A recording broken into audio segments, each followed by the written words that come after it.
just a heads up, my apartments are apparently doing some alarm testing today. And at some time during recording, we may hear a fire alarm going off. Don't panic. It's just a test. Okay. So, yeah, I don't know what's going to happen. It may not happen. It hasn't happened yet. I know that. So it could happen. It's going to happen anytime between 9 a.m. this morning and 5 p.m. tonight. So, well, that's a pretty narrow window.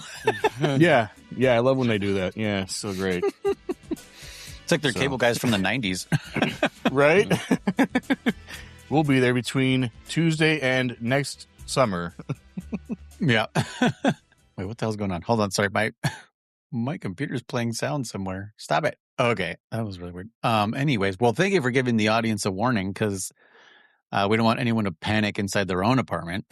Like, what am I hearing?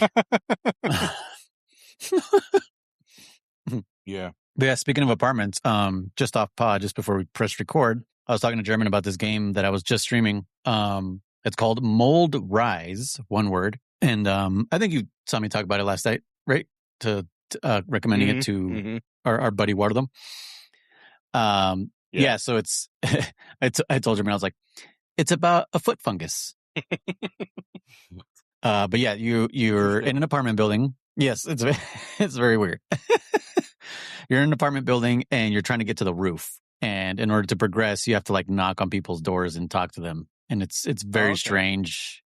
Yeah. And like the graphics are very PS1, right? So they're very pixelated, which adds to the grunginess of this apartment building because it looks gross as fuck. So it's very Silent Hill 1. Okay. Yeah. And when the doors open, like, you know, when people answer their doors, their faces, like the texture for their faces is too fucking real. It's, yeah, like I was telling German, like, that's what I was telling German. It's like, they're not uncanny because they look too real. You know what I mean? Like, the thing that bothers me is that they're not uncanny. It makes it weirder. It's like, how did you pull this off? And yeah, so I found this game actually on Reddit, under the Godot subreddit, the Godot engine subreddit. And yeah, like the guy released it, I think like 6 days ago or something like that. I just saw it. I saw his post and it's like, my game's got full release on Steam. And I was like, oh shit. And I'm like, I'll check out the trailer. And I checked it out. I'm like, this is really weird. I don't know what this game is. Really weird. It's creepy. So I just went on Steam and I bought it. I think it was like $10. So I just want to give them a shout out here. I know it's a weird podcast to mention an indie horror game on, but I mean, we just played, you know, Link Faces of Evil and Zelda Wand of Gamelon. Yeah, so those are indie horror games. Yeah. Yeah, those are indie horror games. I didn't even think about it.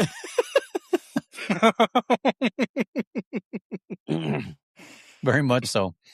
But yeah, I think it's just one developer. I think it's just one guy. So if you guys want to support an indie dev who's fucking knocking it out, I played it for like 2 hours before we started recording right now, and I cannot wait to continue it. So highly recommend. Mold Rise. Go ahead and wishlist it on Steam or buy it. It's only $10. It's really good so far and got a really creepy vibe if you're into that. But anyways, how are you guys doing? Pretty good. I was been a minute. Telling German earlier that my wife had an appointment lately, or my wife's had a few appointments lately, which has been a little rough, but we're rolling with the punches, doing what we can to get them done and everything. We got some more coming up, but yeah, we're gonna do what we can to get through them and everything, and keep her as healthy as possible in the process. So okay, good. You don't want to sing Pal World's praises right now? Oh, don't get me started. Okay, what were you going to say instead of that? No, I was going to say I've been doing some deep cleaning, starting that, getting the apartment real clean and everything, because that is something I do struggle with. I will admit, I am not the tidiest of people, not by a long shot. And for my wife's safety, as well as for peace of mind and everything like that, I've been doing a lot of cleaning and organizing and getting rid of stuff that we don't need and all that kind of stuff. And I started with the kitchen, which was probably the worst of all of them. And like deep cleaned the refrigerator, took everything out, all the shelves, and cleaned all that and everything. And there was like old food in there that I had forgotten about, and all sorts of weird stuff. And yeah, you got science projects going. Yeah, pretty much. Yeah. and then there was like some sticky stuff that had fallen like along the back and the bottom of the fridge that was like really hard to get out of there. God damn it! I hate that shit, dude. Oh man, yeah. I don't that know one what thing it was, you're like, but... I'll clean it up later, I promise, and then you're like, oh no. Yeah. But I'm getting it done. Nice. There's a thing that people with ADD use as a way to get tasks done, which is make it into a game. You know, give yourself a checklist or like, you know, a progression bar or whatever it may be. As many of our listeners know, I'm very much into D&D. So what I did was I created a separate D&D character named after me. And I customize it to where he's a level 1 cleaner. Dwarf, of course. Why would you handicap yourself right off the bat? Yeah, you can't reach the freezer now, man. Yeah, or the upper cabinets. I know, right? I have my step stool. It's fine. I actually do have a step ladder. I don't know my real ladder. Do you have a step stool for your step stool? Yes. It's a thimble. I have to step on that before I get on my step stool. I never knew my real stool. Anyway, that joke's getting old.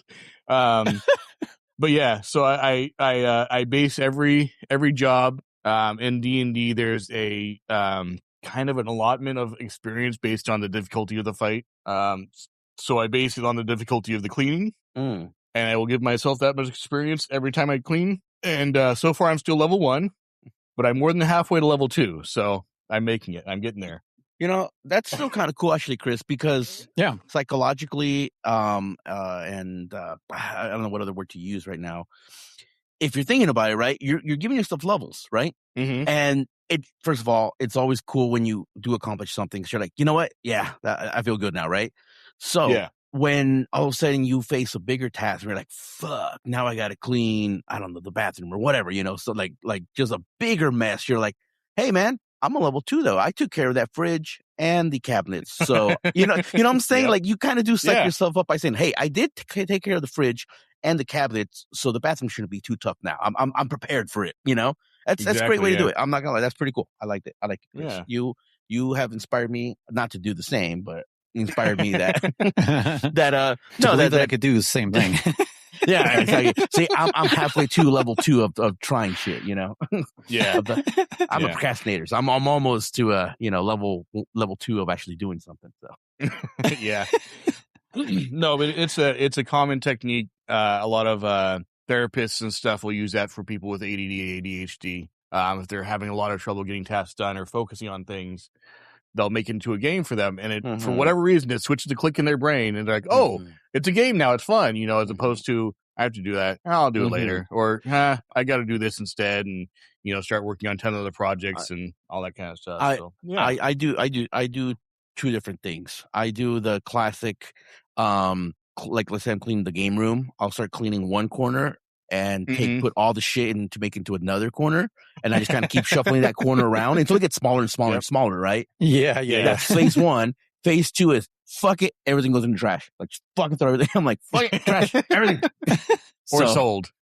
Yeah, or sold. So I try not to get to that phase too often, but I am like a collector of shit. I'm a hoarder. Noise knows this. And there's a lot of things like, oh, I could use this one day in the future. Like, you know what? Fuck it. I'm done. I'm not going to use it. Get rid of it. It's gone. There's an old cable from something I'll never use again. But you're willing to like part with things. So I wouldn't really call you a hoarder. I would call you a collector. A collector. Yeah. Not a hoarder. So more like, more of that. Like, I like to collect shit. Bonnie's a hoarder when she has 14 stacks of honey in her monster. I'm a different kind of hoarder. There's no use for it. I will take it. I will take it. But eventually I will be like, all right, I don't need it no more, you know? So I can't let go of shit, but I will collect it. Don't offer me anything. I'll fucking take it. And I'm like, maybe, I don't know. Let me take it. Maybe I'll find a use for it. But anyways, okay, cool. Good. Yeah, on you, anyone Chris, out there do your stuff. If you're struggling with getting things done, or even if you don't have ADD, because I don't have ADD, but I still struggle with getting things done sometimes. You know, especially if it's something you're not particularly fond of or enjoy or whatever. Turn it into a game. You know, I'm having my wife help keep me accountable. You know, and we discuss to make sure it's fair. You know, the experience and everything like that, and everything. So yeah, and like I said, it's mostly for her safety and health. So it's in the long run, it's a good thing. But it's also, it's nice to have a clean house. I remember when I finished cleaning the kitchen, and I had finished that day, and afterwards I was playing some games, just kind of chilling, relaxing, whatever. Later at night, we were getting ready for bed. Some b-ball outside of I was school. gonna say, your mom just exactly. Yep. Chillaxing all cool. Yep. Is someone outside causing trouble in your neighborhood? Yeah. Got that one little fight. My mom got scared. I don't know why. She doesn't live with me. Anyway, I don't know how she heard about me. But yeah. You ADD. I know, right? I don't have ADD. So yeah, we don't. None of us do. What's that? We never get off topic. Yeah, later that night we're getting ready for bed, and I came out to, I don't know, get some food or something. I don't remember what it was.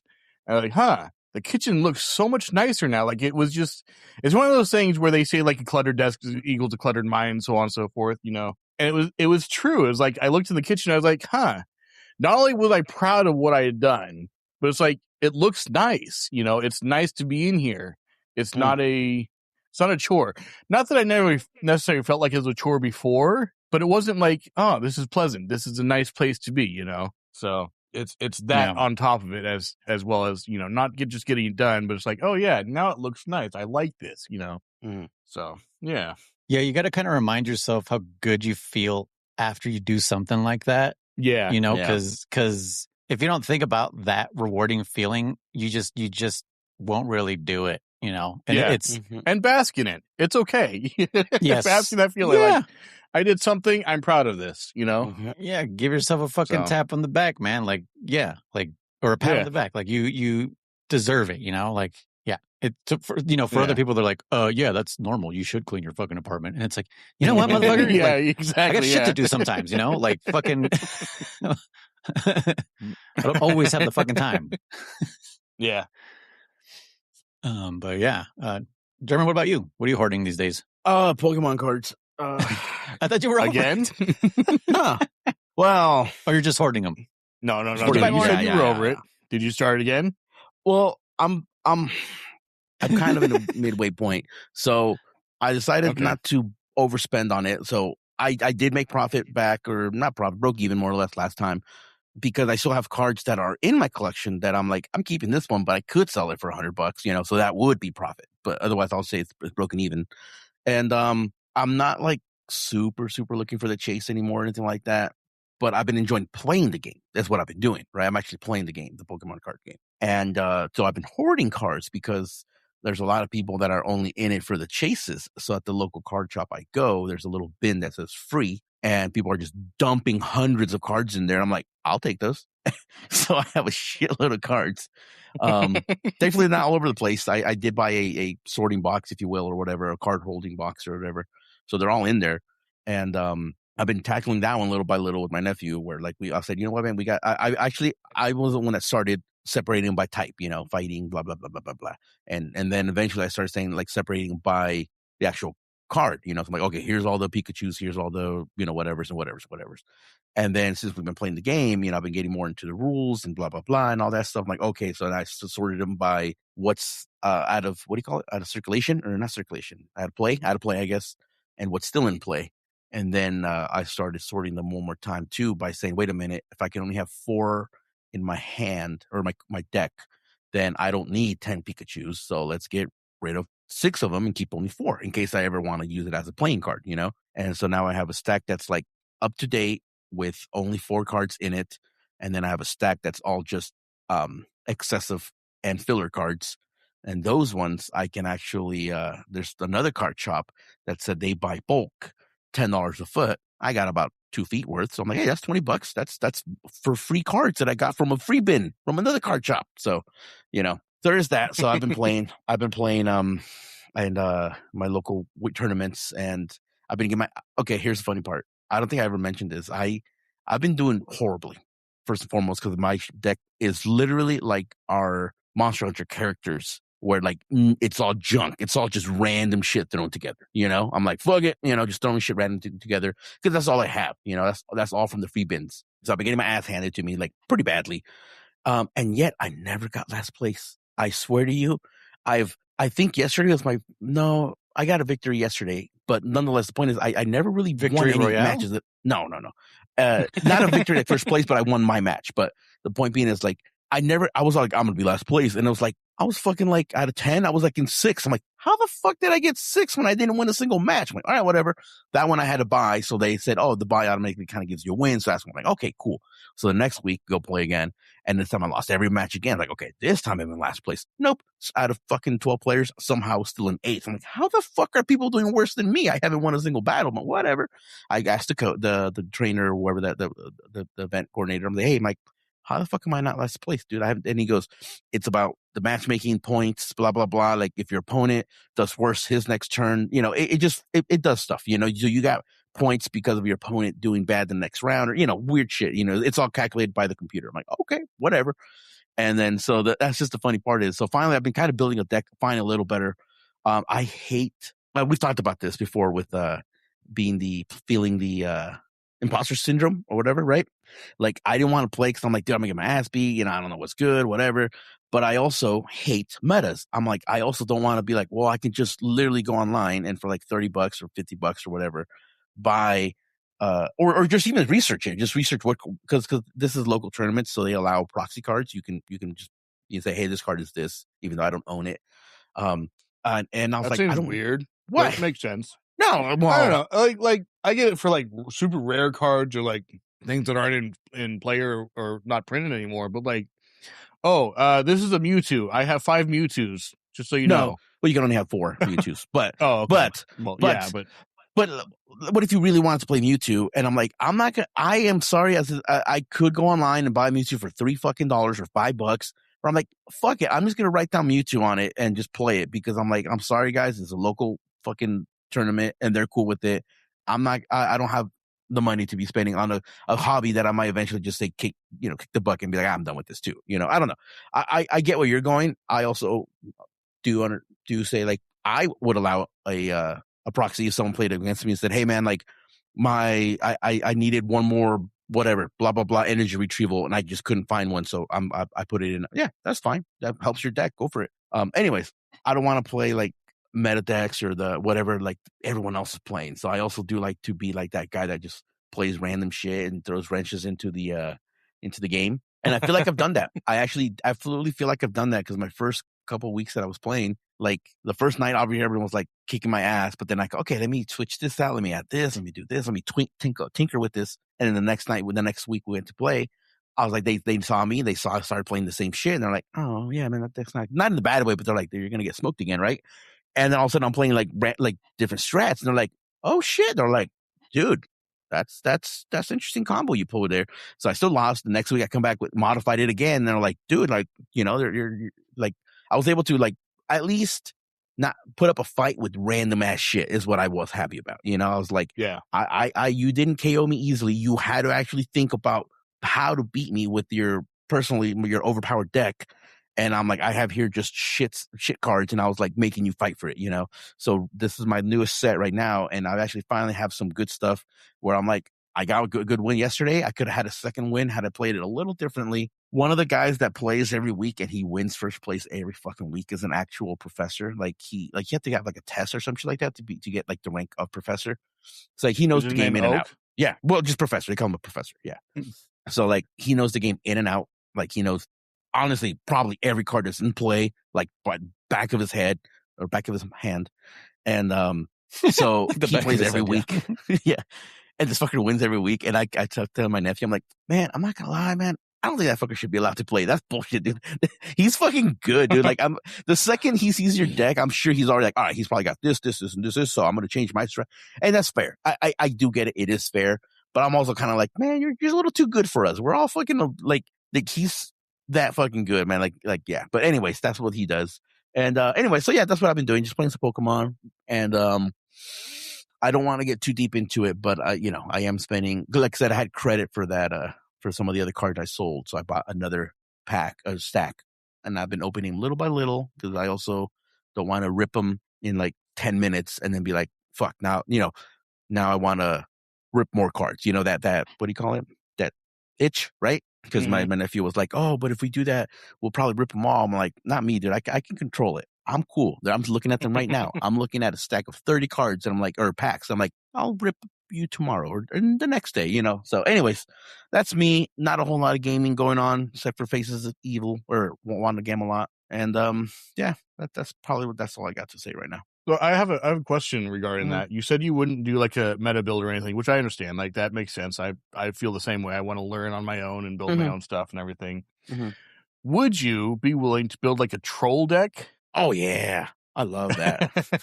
Because I thought of that when you mentioned like you're kind of throwing a wrench into people's plans and all that kind of stuff. Like, there's got to be somewhere on Reddit where someone's built like, this is not meta. This is not made to win. This is just meant to ruin someone's day. To piss them off. Yeah. Oh, yeah. Absolutely. I would absolutely play That's a deck what you should look up. That's what you should build.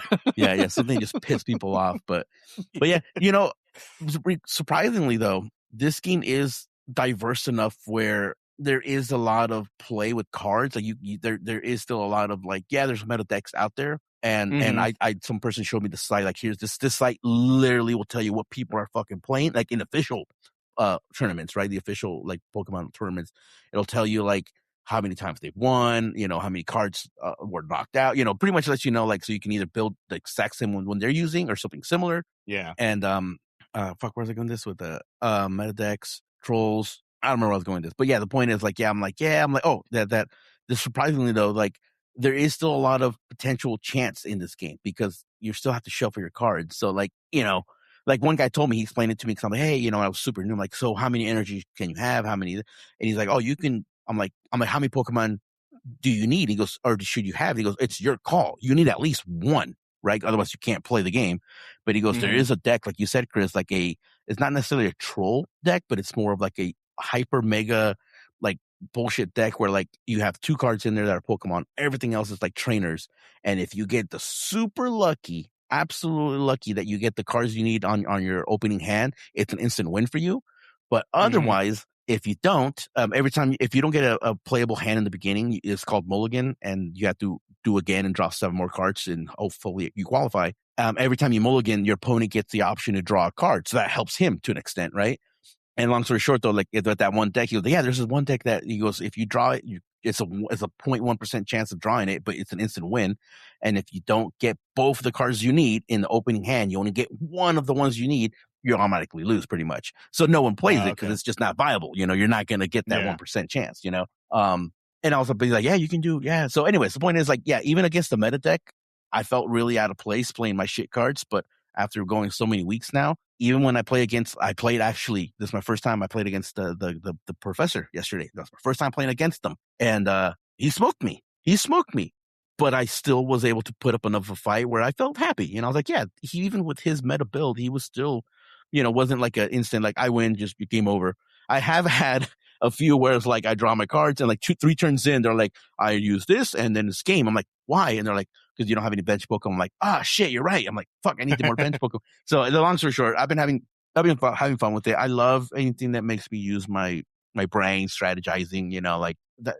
There's times where like, that's why sometimes even shows, I'm like, this show is so fucking mind numbing. I'm like, I can't watch this, you know, like, So I feel like I haven't had much mental stimulation in a minute. So that's why Pokemon has really been scratching that itch for me right now. Yeah. Okay. Did you get this guy's last name? Was it Oak? Was it Oak? Yeah. No. That's what I asked earlier. And you're like, oh, no, he's just a professor. Oh, I thought you were saying Professor Oak. Yeah, that's what we're saying. I didn't hear Chris say it. Sorry. Oh, okay. No. The professor's a title. The joke failed twice. Crazy. To me, it didn't fall twice because it wasn't a joke, because that's just a title. Ouch. He's a professor. Okay. He was. I asked if his name was Oak, and I said no. It's not, because so how did the joke not land? I get you didn't understand it, but it doesn't mean the joke didn't work. It didn't fall to me. Because you didn't get it. It means it went over your head. It didn't fall. No. Okay, listen, German, you live in an airport. Okay, the joke went over your head. It's okay. No. You know, there's more than one professor in the Pokemon universe, right? Professor Oak isn't the only fucking professor. You're right. It could have been Professor Ivy. I'm sorry. Absolutely. The only one I know is oak. That's why I said oak. Who? No, that's the only one I know. No, the joke is that all the professors are named after fucking trees. That's the fucking joke. Actually, not all of them are. Not all of them? Okay, well, the last time he's not a tree. I think most of them were, yeah. Yeah, well, whatever. The point is, like, yeah, they were all like some kind of tree or plant or some shit, whatever the fuck that joke was. So for you to reference oak was kind of a low-hanging fruit. You could have chosen any other fucking... No. That was not a low-hanging fruit. It was a perfect opportunity. It was an easy one, bro. Oak. Pick something else, dude. Yeah, an easy joke that you should have understood. But it wasn't a joke. It was a joke. That's what I'm arguing you. It wasn't a joke. Was his name? All right, no. Listeners, there's other professors. There's other professors, and it's a title. Listeners, tell us. He earned his title. His name is Professor Brian. Okay, I got a better one. I got a better joke. Was he nutty? Yeah, I bet a little bit actually, probably. Yeah, definitely kind of reminds me of an acorn, honestly, like a Kariba. Yeah, you got that joke right. Yeah. Chris, what was I gonna say? I'm not convinced you got the joke about the nutty. Yeah, I got it. Explain it to me. Nutty professor. Tell me. Okay. All right. I just want to make sure. What else could it be? You didn't understand oak, so I just want to make sure you got that one. Nutty professor, and a nut comes from a tree, so or it can't come from a tree. Can't. Chris, stop fucking. We haven't talked in a long time. Do nuts come from other things besides trees? I would think so. Maybe, I don't know. I've never looked it up, but probably. True nuts, I believe, come from only trees. I'm not sure if they come from any other plants. Exclusive to trees. Google says no, they are not exclusive to trees. While many culinary nuts grow on large wooden plants, so some are from shrubs. Yeah, okay. Nuts are botanically classified as seeds, legumes. Yeah. So they're not exclusive to trees, but yeah. All right, this is where I answered the... Wait, so legumes are considered nuts? Or some legumes? Like, what the fuck is a legume? Like a peanut. That's a legume, because it grows in the ground. Oh, yeah. Well, it's in the word peanut, Chris. Oh, because it's a pea. Oh, I'm sorry. So anything with the word nut in it, it's just a nut all of a sudden. I gave you... Professor is a nut. I just fucking used a fucking Mr. Mimes attack. I reflected the same shit is not a crab. The same shit you would do to me. A king crab is not a crab. I did to you. I did it to you. A king crab is not a crab. Why not? It's not classified as a crab. It's something else. It's a crustacean, but it's not a crab. Hermit crabs aren't crabs. Look it up. What the fuck? I know hermit crabs for sure. I don't know about king crabs, but hermit crabs for sure are not crabs. They're not true crabs. But it's got crab in the name, so it must be a crab. Yeah, according to my the titmouse must be a mouse because it's not a bird. My Mr. Mimes reflection. So yeah, yeah, they're not true crabs. Good for you. Good for you, Chris. Yeah, I just used that on you. Okay, it's not that I believe it. Okay, I just used it on you. Well, I'm just saying, peanut is not actually a nut. It's a legume. It's a legume. But you said it's classified as a nut, and I said, duh, because it's got nut in it. So, well, yeah, but I didn't know some legumes were classified as nuts. I didn't realize that. I thought it was just a legume, and I thought nuts were separate. Yeah, I've never heard the word legume until today. So, okay, legume. I really want to, for one of our podcasts, one of these times, I really want to do like a general trivia quiz for you guys because I've given you so many random facts over the years. I want to test to see how much of that you've retained. Anyway, well, if you want to do that, I want to give you a how to build a PC trivia. That's fair. So if you know what types of screws go where, and should the case have fans? Yeah, I think I would do pretty good on that. On the not the PC, the general trivia from you, Chris, because you repeat a lot of the shit, and I've known you for like 20 years. So yeah, it has been a long time. Oh man. All right. Well, anyway, welcome. How back. are you doing, Noise? Oh, okay. I already. Don't talk. I already talked I already said my stuff. I talked about foot fungus game. Yeah. Oh right. Yeah. Okay. But yeah. I mean, I guess I'll mention that I hurt my back at work. Oh yeah. Pulling cable on a ladder. I'm okay. My back's not broken. I just it seems to be just a pulled muscle. Yeah. Yeah. I just did my second day of what the hell is it called? I'm blanking out. Training? Yes, PT? physical therapy. Therapy. Yes, Training. PT. Yeah. I'm training to get back to work. But so I've been on light duty, which is kind of ridiculous because I feel like I'm useless, but thankfully our supervisor, German, is putting me to work without doing heavy duty stuff. So I'm glad to not be taking or be using like my PTO again after destroying my thumb and then my wife's surgery. I'm like, dude, I've already gone through 2 weeks of PTO. Like I got almost nothing left. So I'm glad to not be off. So anyways, I'm okay, guys. But welcome back to Hey Listen, the Legend of Zelda podcast, where we play through the games from 1986 all the way to the present in chronological release date order. I am Noise, and I'm accompanied by German, aka Rizer. Hey guys. And damn it, I am the world's worst cleaner or best D&D cleaner, Chris. World's worst cleaner, yes. Hello. German, did you at all go back and finish Faces of Evil at all? No, I didn't actually. Why? Just wanted me to? I should have actually, since we just because one of us needs to play that master mode or whatever the fuck it is. You know what I mean? I tried master mode for this one. Oh, did you? But I'm like, nah, I'm good.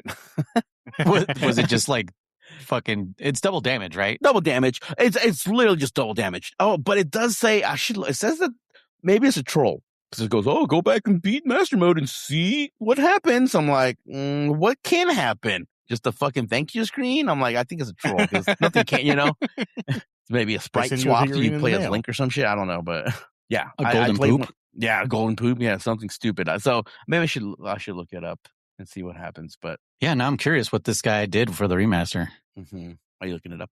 I'm not. But Chris, are you? No. Oh, okay. Sorry, I'm giving my dog treats right now.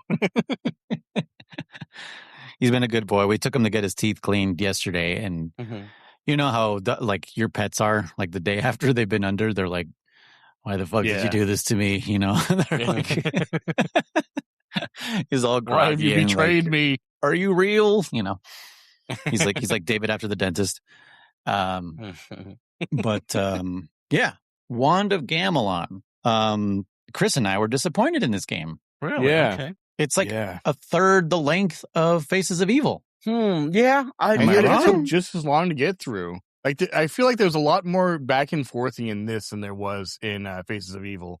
That's really, so I feel like there was more in Faces of Evil. I felt like I enjoyed this one a little bit more. I thought because we already had experience from the previous one, so I already kind of knew what bullshit to expect and stuff. I beat the original mode. I didn't even play the remastered mode, so I played it with flaws. Yeah, I enjoyed it. I thought it was fine. But wait. So you played the remaster EXE, but you didn't turn on remastered mode? Exactly. Yeah. Oh, okay, cool. Okay. Yeah. So I found the cutscenes in this one to be a lot funnier than in Faces of Evil, in my opinion. I'm trying to remember what they were. Fuck. Go ahead. Well, yeah, one made me laugh super out loud, but I can't remember what it is. Oh, for sure. The one that got me for sure was when you use the shroud on the Gibdo. First of all, the Gibdo's playing a fucking, what do you call that? The steam pipe or whatever, that steam piano thing, right? The don, the Phantom of the Opera kind of shit. And pipe organ. Yeah, pipe organ. There you go. And he fucking, you throw the shroud on him. Again, one shot just fucking kills him. And his cutscene's like, oh no, the shroud. No, I'm so cold. And he fucking died. I'm like, why are you cold from a shroud? Wouldn't it like warm you up? I'm like, all right, whatever, bro. That one, dude, when you kill, I don't know, some fucking wizard, I don't remember his fucking name. He's like, oh no, you killed me. And he melts, and she just goes, good. I was like, yes. Oh, dude, that's fucking... I was like, that one was awesome. Yeah, I think that was a night where you get his heart comes out of the no. If you notice, actually, right? They all leave a heart. Actually, at least for sure, him and the dude the wolf guy, that's weird ass mouth that fries a pigeon and eats it. Like they leave a heart. Oh yeah. They all leave a heart, actually. And I was like, I wanted to call that. I'm like, dude, that's totally because I think I first noticed it on the wizard, and then I noticed it on the wolf dude. And I was like, wait a minute. And I'm like, I think they all been leaving hearts. It's obviously a tribute callback to gaining a heart from defeating the bosses, you know? Oh my God. Yeah. My mind that's exactly what it was. Yeah. Yeah, that's how I interpreted it. Because at first I thought it was just his heart. I'm like, damn, a little gruesome. I'm like, all right, whatever. And then, like, as I thought about it more, I'm like, oh no, it's definitely a call back to that. So I was like, okay, all right, cool. I'm like, good job on these developers. Dude, that's what I've been doing in Doom: The Dark Ages with all those mini boss fights. I've been ripping their hearts out of their chests and crushing them in my hand. Love that game. I wonder if there was hearts in Faces of Evil. Do you remember if there was hearts in that one? Yeah. I don't know. I don't think there were. I don't remember that really, Annie. No. Okay. I don't remember either. Actually, yeah. Huh. So I wonder if it was. I know. You know what? I do remember Did we had a Dark Knight in this one also, right? Yes. Yeah. Yeah. He leaves a heart as well. He leaves a heart. That one I do. Yeah. The Nintendo Power Glove. Yeah. Yeah. That is the weirdest item because it's like it's not like the one where you use it to lift or what is it? Whatever, the rocks in Faces of Evil. Sure. In this one, it's the same stabbing animation, and then it's just like instant kill. I was like, okay, cool. It costs, you only need it for one enemy. Yeah. Yeah. There are it costs money? Yeah, you know, it costs money to use. You Holy shit. money, that's why. Yeah, it costs money to use. That's foreshadowing towards something. Oh. And dun. Yeah, when you kill that armors or whatever the fuck that guy was, and he's got two goons that are like, oh, let's get out of here. I don't know. I mean, I laughed at this game. I fucking laughed at this game. I thought this game was fucking fun as hell, dude. So this one you hadn't seen anything, right? Instead of because you've seen stuff from Faces of Evil, but not on this one. I've only seen this one once, as a regular playthrough, I didn't see it twice. I didn't see multiple views of this game. I only saw this game once. Faces of Evil I've seen multiple times. So I was a lot more surprised or lost on this one. Because like, where the fuck do I go now? Oh my God. Oh, dude. How? I was lost for a solid minute, the first maybe hour of this game, because I didn't know where the fuck to go. And I wanted to bring this up. Thank you for reminding me. Who fucking, did you guys figure out you had to go out the window in the fucking first town? Bruh. No. I had to look that up. You looked it up? Okay. I was like, where the I had to. Because they're like talking about the church in this town. And I'm like, motherfucker, there is no church. There is no church here. Where the fuck do I go? But the cool thing is that once either you figure that out or you look it up, you realize it's teaching you something. There's a lot more places in the future that kind of do the same bullshit. Yeah. No, yeah, I agree with that because so I didn't know where to go, and I rescued the fisherman that was trapped in that whale skeleton or whatever, right? And he was like, "Oh," I was like, "See you back in Paparaka, wherever the fuck the name of the town was, right?" And I was like, "Okay, cool." And I'm like, because there was one door that was locked and he wasn't there. I'm like, "Where the fuck is he? Where the fuck is he?" I'm like, "Where?" And I was like, "Dude, I've gone everywhere." And I went to that one bitch's house who was like, "Give me what the fuck did she want? Feathers or some shit, whatever she wanted." Oh yeah. And I was like, "Where do I go?" Right? And I saw the window and I said, "Don't hold up." And I went up there and I fucking went through the window. I'm like, "You fucking piece of shit." And then I did click back and I said, I think Pro Jared had the same fucking reaction I just had. I'm like, I think he struggled for a minute too. And I was like, "Dude, you piece of shit." So then I played for a solid minute after that. No big deal. And then I got stuck a second time. I wonder if you guys got stuck on this part too. I didn't know where to go. There was a ship that had a locked door. And I went everywhere else except for, I went everywhere. I couldn't find no progression. And I'm like, dude, where the fuck do I go? And I'm like, it's gotta be the ship. So I tried pushing the entrance button on like cracks in the wall. I'm like, maybe there's a secret entrance. Like you said, no, it taught you to search for a little bit more, right? And then I was like, wait a minute. And I jumped on one of the masts. Like you didn't look like you could jump on it, but I jumped on it, push triangle, and then I go to a new screen where you got to climb the mast. I'm like, you fucking game. Like, God damn you. So again, I had a lot of fun. I remember doing that, but I must have. you had to. Yeah. Up there was the key to get in that door. So yeah, you definitely did. Did you guys figure out what the recorder does? No, I never used it. Never use it? Noise? I don't think so. I don't think I used it. I tried using it a couple times. Because there was one boss that I couldn't, one of the wizards that you had to use the reflecting shield on him, right? And I didn't have it yet. So I was like, dude, what do I do? He would just keep killing me like crazy. All right, I probably have to come back. All right. So I kept going. Doesn't it freeze enemies? Yep, it freezes flying enemies. For sure, flying enemies. That's what it was. Yeah, I do remember because I used it late in the game because like I was like trying to use it here and there, and I was like, what the fuck? And then finally, like I used it, and then I was like, wait, they're not moving. Yeah, it took me a second to realize like that's just not moving. I only got it by accident, like on my way towards the end of the game, maybe to fight the wolf that changes into a big set of lips and shit. But I was boy. Yeah. I used a bomb, maybe. I don't know what item I'd used, and it ran out, so it switched to the flute. So then I used the flute, and then I noticed like, oh shit, they froze. I'm like, oh sweet. I'm like, that's pretty cool. So it comes in handy for those fucking annoying flying enemies. But yeah, so that's what the flute was for.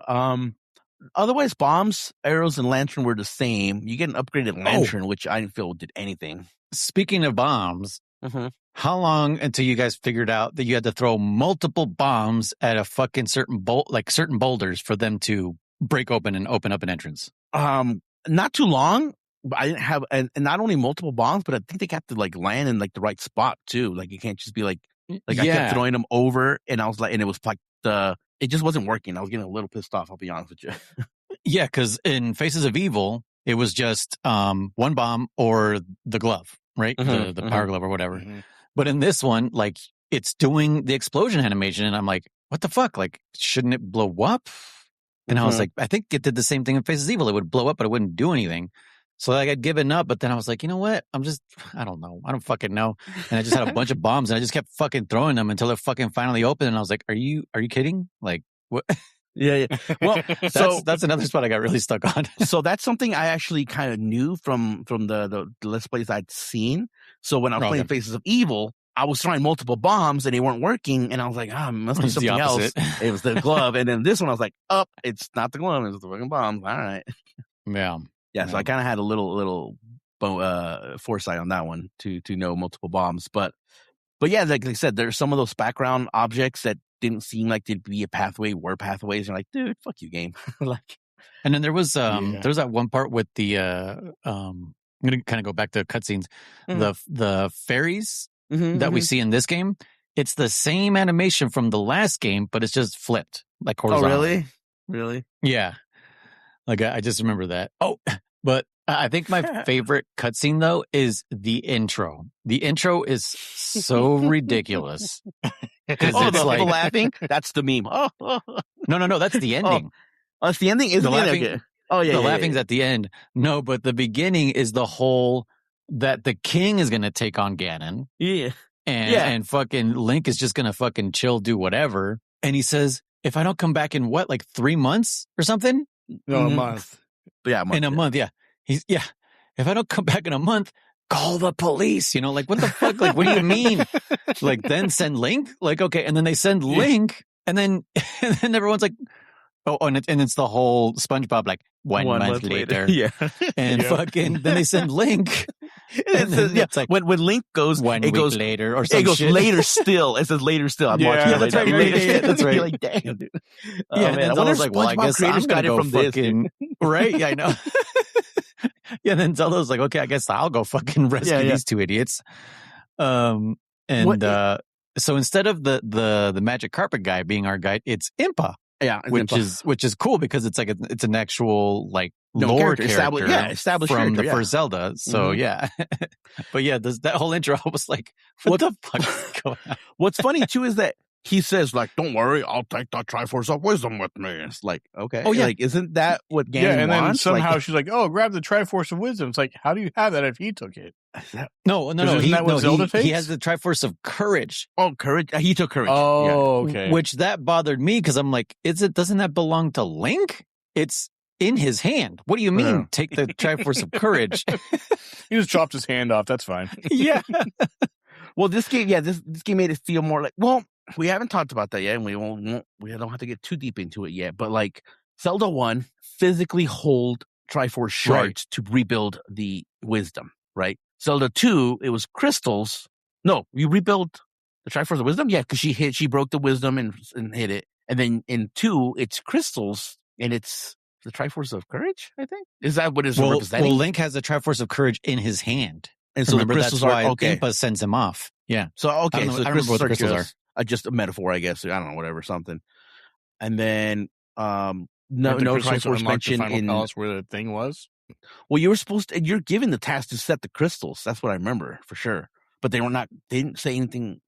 The crystals weren't related to the Triforce necessarily, if I remember correctly. What were they for? What was the goal of Zelda 2?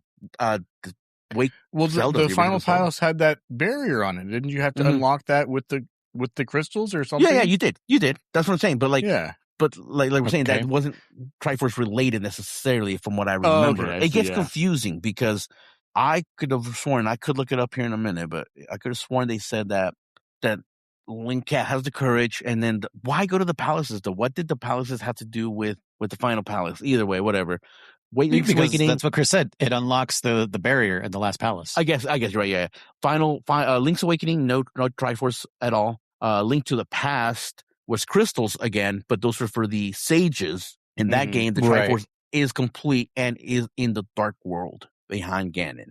So the Triforce exists, in my opinion, in my interpretation, as a physical thing. Each Triforce piece. Is that funny? Hold on. Is it each Triforce or is it each Triforce piece? Because the Triforce is all three of them. So each Triforce piece. You get what I'm saying?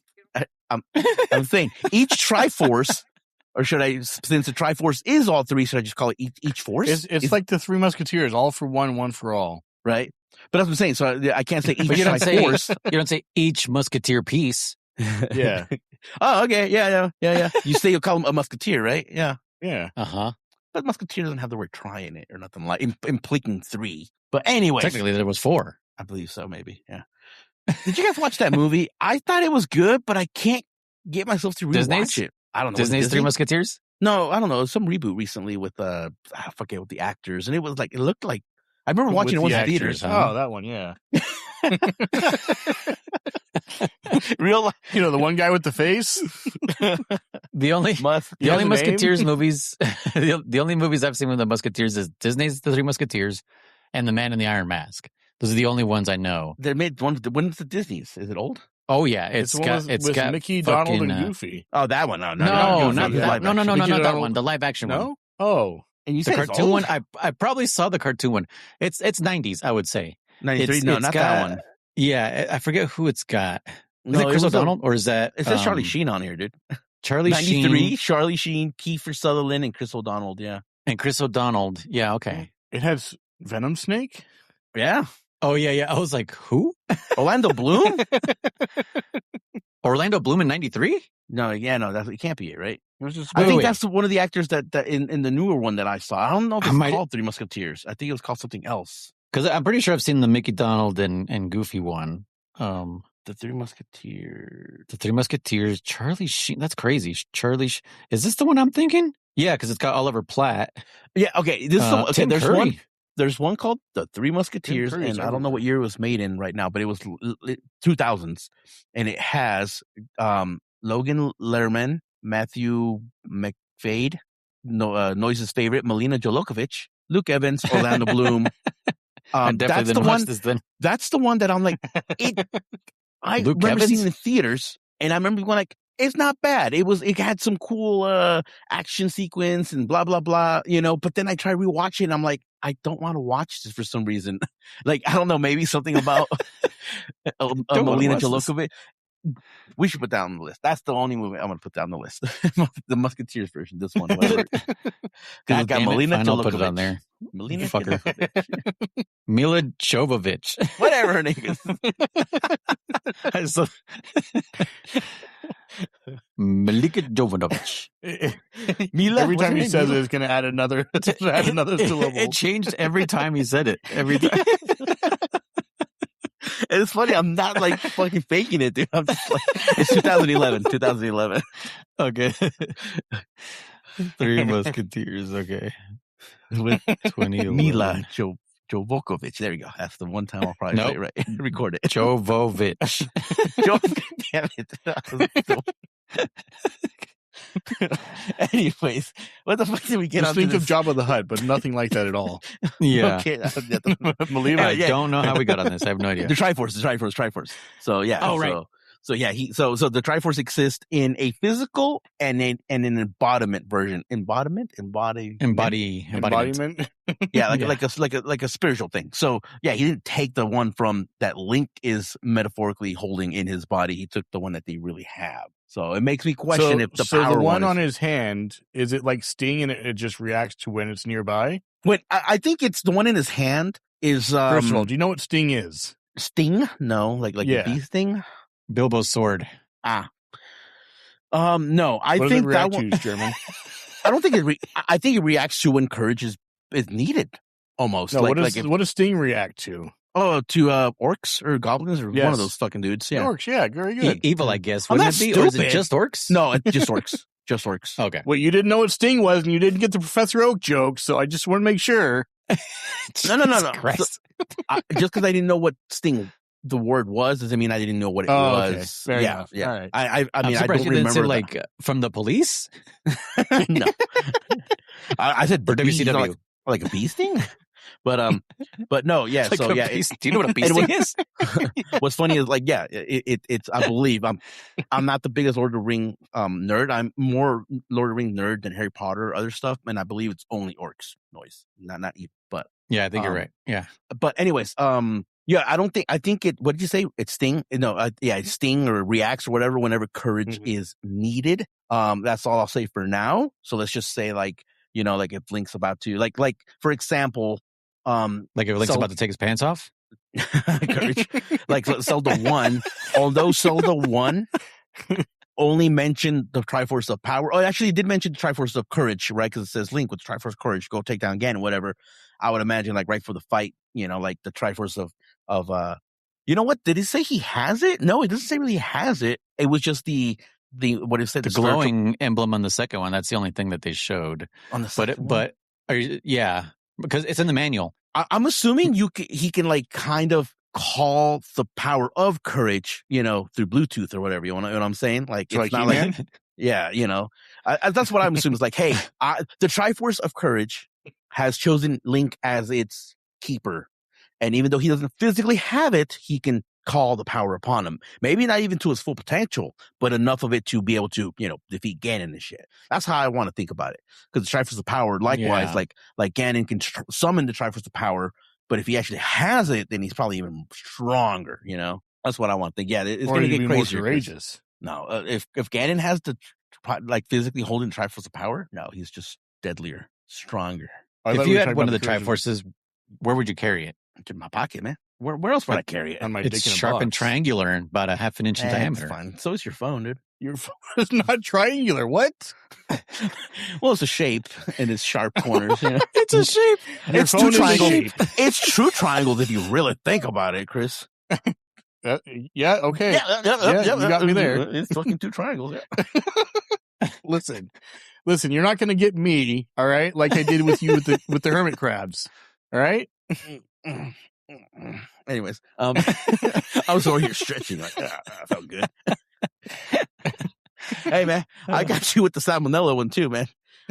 That's true. You did that one. Yeah, that went through us for a fucking loop. We were like, what? Anyways, we all know from that I'm a sore loser.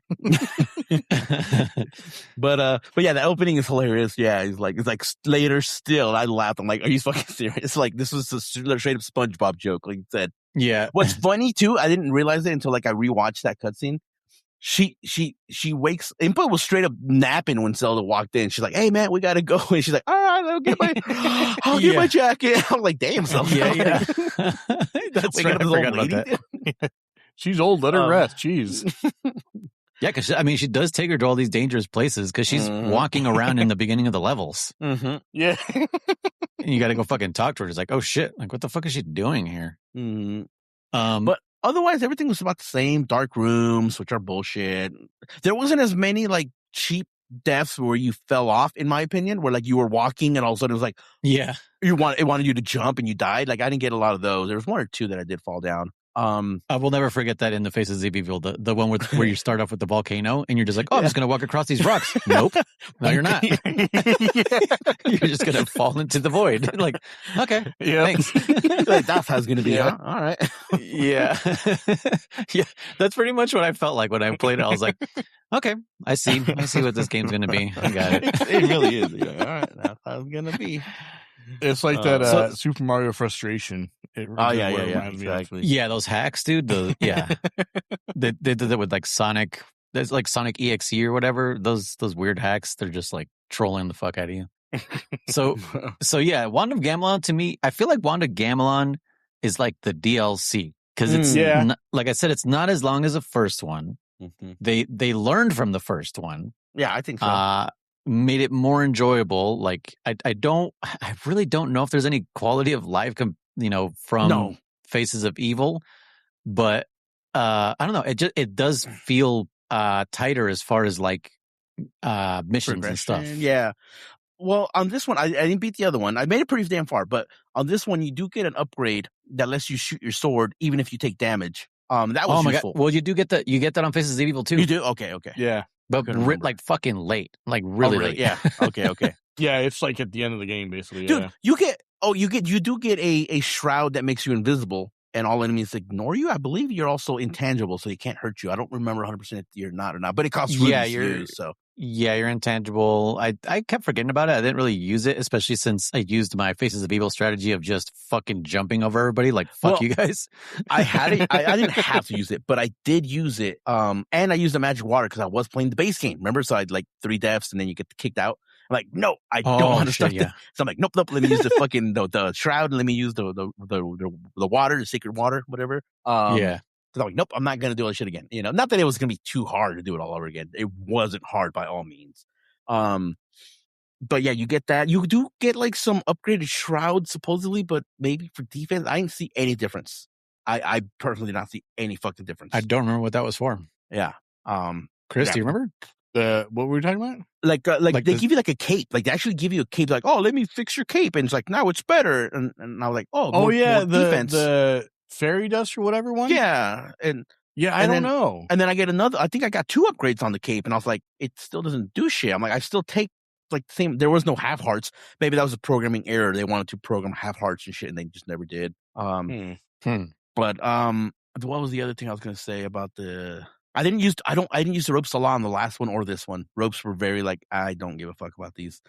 I don't know if I think there was one specific spot where you had to use a rope. You had to fight the wizard that you had to use a reflecting shield on him. Okay. Yep. Okay. What's funny about that one, it's a reflecting shield. I don't remember how you get it. I don't know if they pour something on your shield or not. Point is, when you go up there and reflect it onto him, it's funny because when he dies, he goes, oh no, not the disintegration spell. Rah, and he dies. And I was kind of like, I mean, that was your spell. Cast it. Yeah, you're the one that cast it, dude. Yeah. I'm like, I didn't do it, bro. That was all you. No, not the spell I just cast. Yeah. Bullets, my only weakness. What you say? I'm thinking of making that a channel reward, Chris. It should, yes. Just one of the interrupts that I have as well I'm playing. Oh fuck, man. You get like some special bread from once you rescue all the villagers. There's a joke out there about Link can eat 12 of them, like a whole 12 of them or something, and something goes crazy for the flying enemies. I think, right? I think that was the wolf dude, right? Was it? Because I never actually used it. I'll be honest. I've been so stuck in Pal World that Noise had to remind me like the day before. He's like, "Have you played this game?" I was like, "Nope." So I had like a few hours to get it done. So I only used the walkthrough. What was I playing? Oh shoot! What were you playing? You might have been playing Doom. I don't remember. Was it Doom: The Dark Ages? Okay, yeah. I too also was like distracted, and I was like, "Oh shit, we need to play this game." Yeah, because it was Wednesday. No, yeah, it was Wednesday afternoon, and you're like, "Have you played this?" I was like, "No, I haven't." And so I played it the next day, and I had like a few hours to do it, and so I just used a walkthrough, and I remember the walkthrough. It says like, "Oh, you can use it to distract this enemy." It's like but it's pretty much useless, so don't use it. Really? I could have sworn maybe I used it. I want to say like those flying dragon things. I can't remember what they're called. That are early on. Those pterodactyl things. I think it was used for them. I could be wrong. But I think that's what it was saying they were used for. Let me see. Bread. I just called it bread because I don't know what the fuck it was called. Oh yeah, and the other thing about the reflection mirror, like you had to be like across the screen because the spell has like an arc to it, and it fucking hit me in the fucking head and one shot. Yeah, I was like, what the fuck? I got hit a couple times. Yeah, it one shots you for sure. I crouched and that ended up working. I did use a rope in that room and on top, and I was up there like there's a crouch button. I was up there like, and he just can't do shit to you. And I was like, how do I beat him? That's when I was like, that's how you do your duck walk. Yeah, that's how you do Did you watch the tutorial for the first one, German? Tutorial? Did I watch a tutorial? Yeah. We told you to watch the tutorial for Faces of Evil. Yeah. The intro? You mean a tutorial? What do you mean tutorial? From where? I must have forgot because no. The answer is no. But just go to the help. Go to help. Like, there's a help option. Yeah. Oh, okay. I'll do that maybe right now. Give me a second. Was there one on this one? Because I did not look at it. I didn't notice one. I didn't look for one either. But I'm not sure. Yeah. I hope it was. It would have been because I would like to see one with Zelda doing it instead of Link. But oh yeah, you're right. It's just for those fucking birds. That's what I thought. Yeah. I thought I gave it to that fucking dude. Maybe it does some kind of damage. Maybe I threw it at him and that was enough to kill him. I don't fucking know. I'm like, oh, this guy eats stuff. So maybe the bread is one. It's like that. I don't know the name of it, Chris, but that bread that's enough to fill up a man 10 times or whatever. Lambda's bread. Yeah, and the Hobbit's like, oh, shit, I've had like 6 of those. You know, thought that maybe that's what that was for. All right, from sensu bean. Yeah. How do you say, Chris? Is it lamba or lambda? I'm not sure. Lambada. I've never actually seen it in spelling, so I don't know. Oh, by the way, seen it in spelling. Yeah, I written down. Oh man, let's see. Lamb. Okay, do you want me to just watch it or play it? Because I don't want to break it. Bread. Just watch it. Okay. Yeah. Hold on, I have to do Lord of the Rings. Let's see. Face. Lembas. Oh, it's Lembas. Lembas bread. Lembas, okay. It's because they're British and it sounds like they're saying lamba. Lembas bread. Yeah. And look, more Lembas bread. Oh, my dear Sam. Ooh, what you say?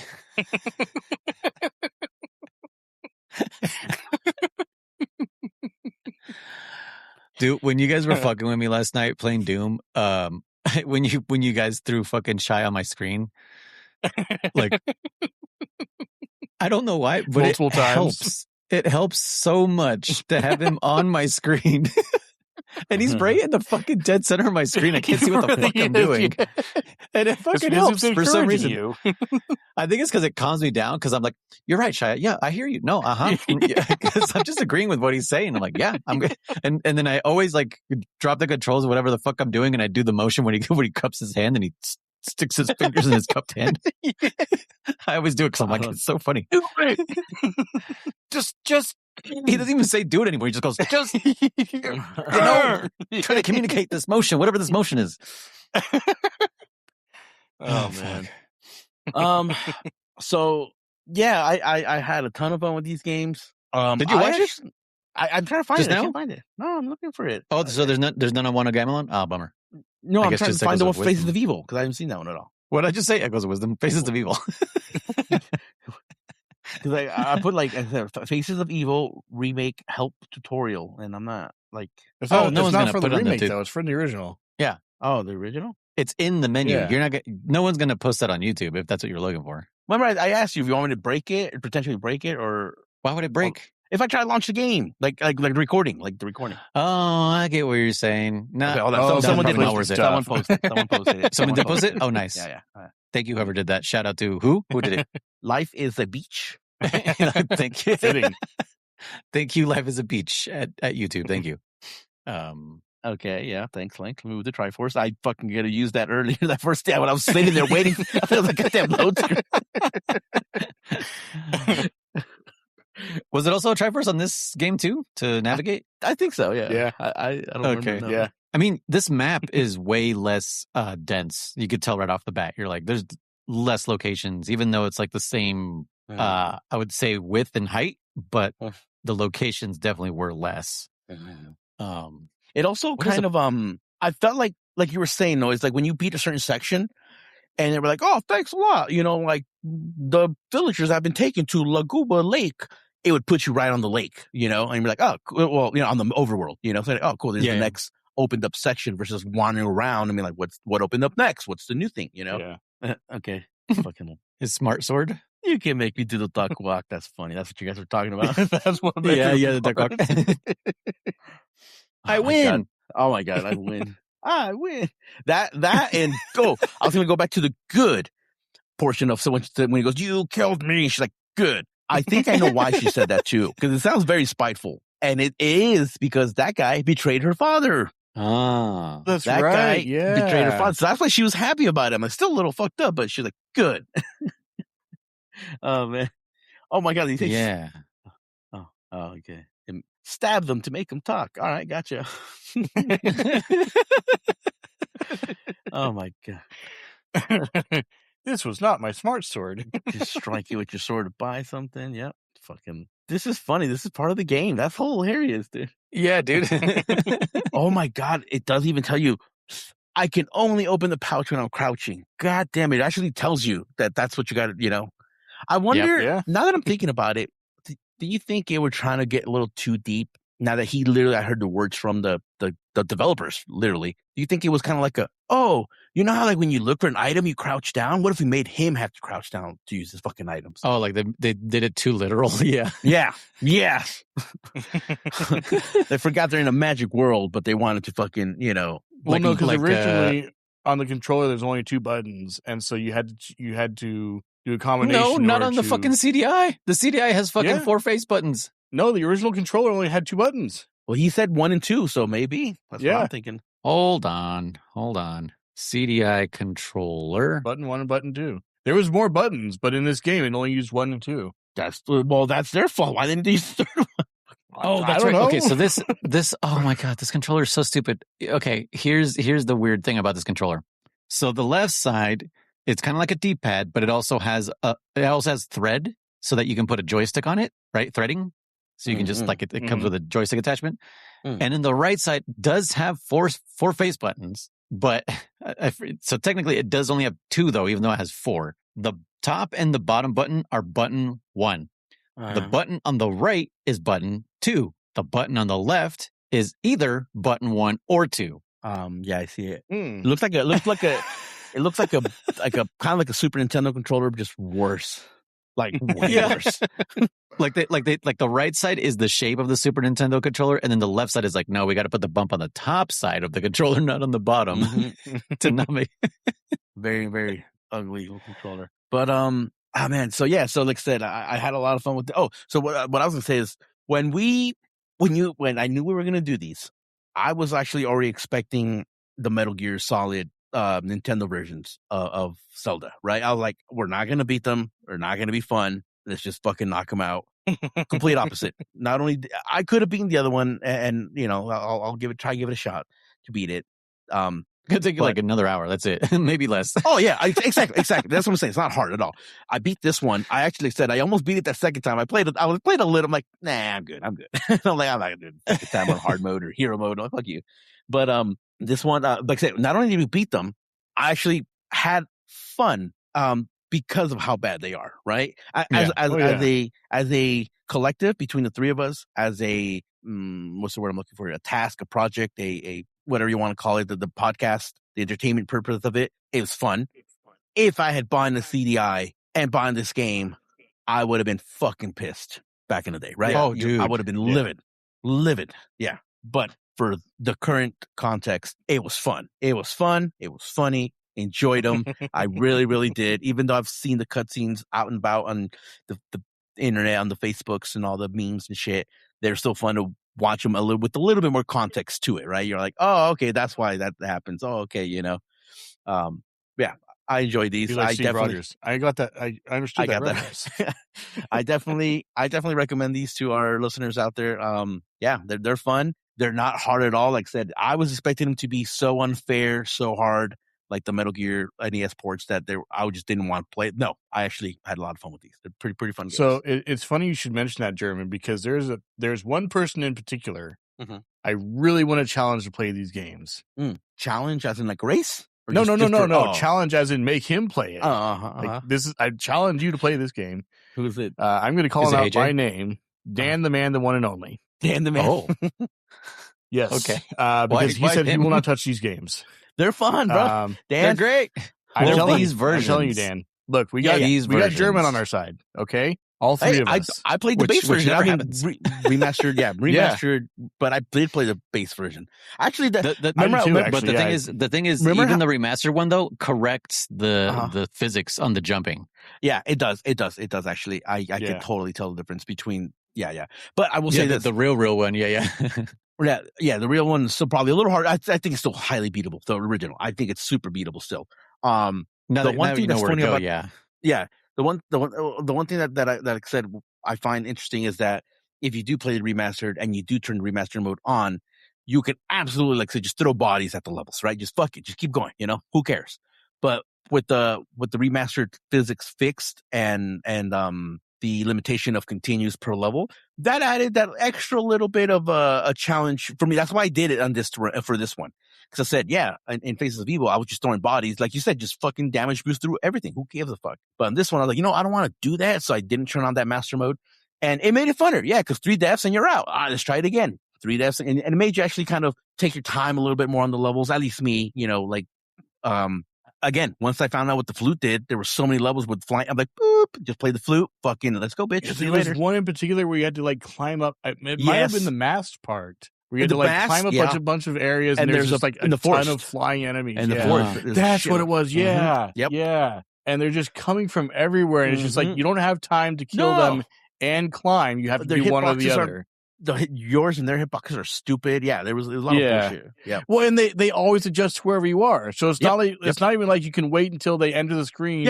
And then I can climb up because nope, they're gonna follow you up now. They're gonna turn around and follow. Yep, exactly. I did on that tree portion. I did use the shroud because I'm like, yep, let me put the shroud on. Boom, it helped me a lot.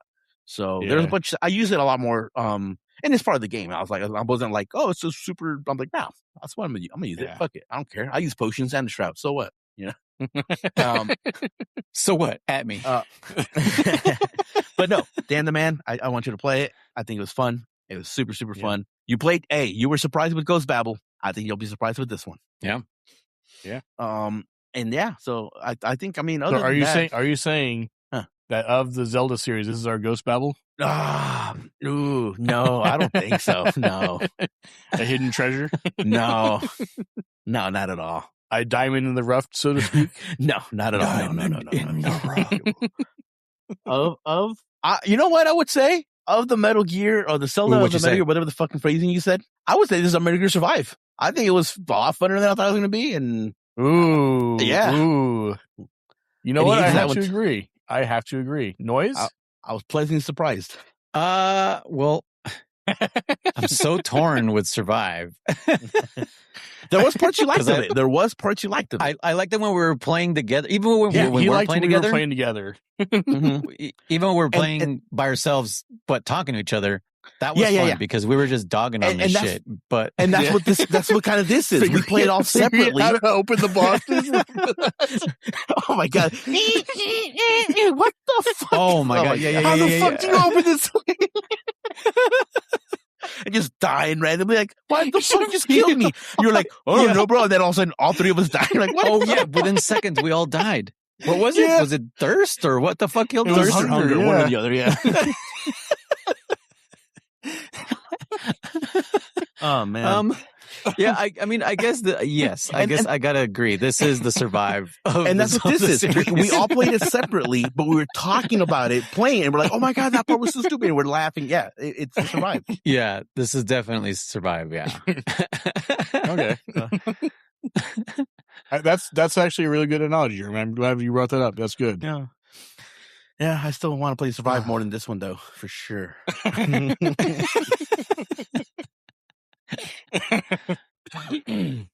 Shit. What was I gonna say? Fuck. I was looking up fucking prices because I was like, I know these would be expensive. I was like, I would love to have these physically. Sure. And holy fuck, are these expensive? Like 300. I think the cheapest one I found is about $100, like not sealed. Most expensive, dude, to get the dual pack sealed, like in plastic and sealed, $3,500. Ooh, yeah. Yeah, you can get it for $34.49 with a coupon. Oh, good. $50 off. Yes. I was gonna say. So they actually made a dual pack. There's a demonstration. Cool. Yeah, they have a dual pack. Well, they didn't make a dual pack, but this guy is selling them as a dual pack. Okay. Wow. Yeah, there's a fucking Zelda's Adventure demonstration disc, like those promo do not sale. Oh yeah. For $1,000. Oh yeah. Fucking Zelda's Adventure on its own over here is like $1,500. Like it's nuts, dude. Yeah. I mean, imagine because you were saying like, imagine this is the fucking game you got on CDI. You'd be fucking pissed. Imagine you held on to that motherfucker. And now you're like, that's true. I can fucking sell this thing for like $1,000. And you know what's funny? Like, there's a good chance I would have absolutely held on to it. I would have been pissed, but I'm like, game. I would have definitely held on to it. Yeah. That's how much is a CDI when they launched or now? I'm just trying to see now. Well, when it launched, it was like $400 or some bullshit, maybe more. I was gonna say about $350. I would say, yeah. Yeah. They're not that expensive. The games are though. What the hell? Grade D. I don't know what that means. Probably not good. Yeah, I was gonna say I don't think $289. I think they're right around the same much. Yeah, I think they're still around the same price as when they were launched somehow for some crazy reason. Well, because no one's gonna use it. They got no value. Really, that's true. That's true. No one's really got that collective. If you're buying it, you're just buying it once, not really to do anything with it. But bro, there was a Thunder in Paradise game on Philips CDI. Do you remember what that was? What? Do you remember what that was? Thunder in Paradise? I Thunder in Paradise? Nope. What is it? Put on Discord. There it is. Let me see. Discordy. Where are you? Where you put it? Hey, listen. Where? Oh, in our thingy. Where? In our chat. Yeah. Oh no. Oh wow. It's the whole Hulk Hogan. Why does that have the stealth boat from the Street Fighter movie we watched with Jean-Claude Van Damme? Because there was probably a prop. There was a Street Fighter game for the CDI. Didn't even think about it. Yeah, there's Street Fighter, the movie, the game for CDI. The action-packed TV show is now interactive, starring Terry, Hulk Hogan, and you. Damn, they fucking outed him right there. No one fucking called him Terry. Doxed him. This is his address. Oh no! The Philips CDI console was originally priced at around $1,000 when it was released in 1991. God. So, damn, how much is it now? Is it cheaper? Is it about the same price? So it's gone down in price. I mean, I'm sure with inflation, it's cheaper. Oh man, yeah. It's Jesus. If it's if it's around $300, because with inflation, $1,000. Well, if $1,000 back in 1991, adjusted for inflation now, let's take a guess. 2,000 maybe. 3,000. I'm gonna say like 3,000. I'm gonna say like 1,800, something like that. Because it's always like some off weird number. Oh, that's right. That means it in. I'll punch it. You'll punch it in. You'll do the math. Yeah, and so now it's lost even with inflation. It's like $50, I would say. Jeez. Back in 1991, what right? Year was it launched? What year was it? 91. 91. Adjusted today. 1,000. 2451. So just damn. Okay, now do it backwards. $275 now. What was it back in 1991?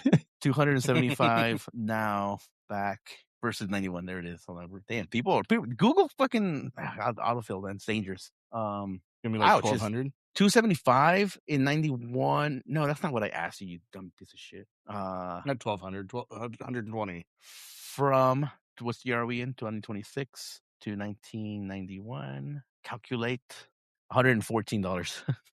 Damn. Jeez. Holy shit. So $1,000 back then is what they sold it for, and now in our time, in their time, it would have been $114. Jesus. Wow. 1/10. Yeah, almost 90% off. 86% off. Holy crap. I think people are everyone jumping ship from PlayStation right now. Get on the Philips CDI. Yeah. Get yourself a CDI. I know everyone's like, it's time to join PCMR, right? Like that's what everyone's doing, like jumping ship from PlayStation. You know what? I am what's it called? I'm lobbying or whatever for the Philips CDI right now. Get yourself one. It's cheap. You might get one with games. Philips is going to see the sales jump. Oh, maybe we should make a second one. There's one. One for $517, and it comes with some games tested, and it works. Yeah, it's probably got more stuff. There was got the Bernstein Bears. Oh, that's good things going on here. Oh, man. Mega Maze, Bernstein Bears on their own, pinball. That's a topic for a whole nother day. But the whole the Flintstones Cartoon Carnival. It's part of these games. Sesame Street's lettering. Okay, letters. No, definitely learn letters. German. That's for you. German's like nah. But fucking, I was gonna say, yeah, I saw one meme or post or something that said like that it was using the Thor Ragnarok theme, if you will, whatever the panels, and it was PlayStation saying like no one can stop me or some bullshit from doing all digital or whatever the fuck they're doing, right? Whatever the phrasing was, and then Thor's like I can't. He's like, but he can, and they said like Dreamcast 2, and I was like, wait, is Sega making another system? I actually had to search it up there. I was like, wait, are we getting a Dreamcast too?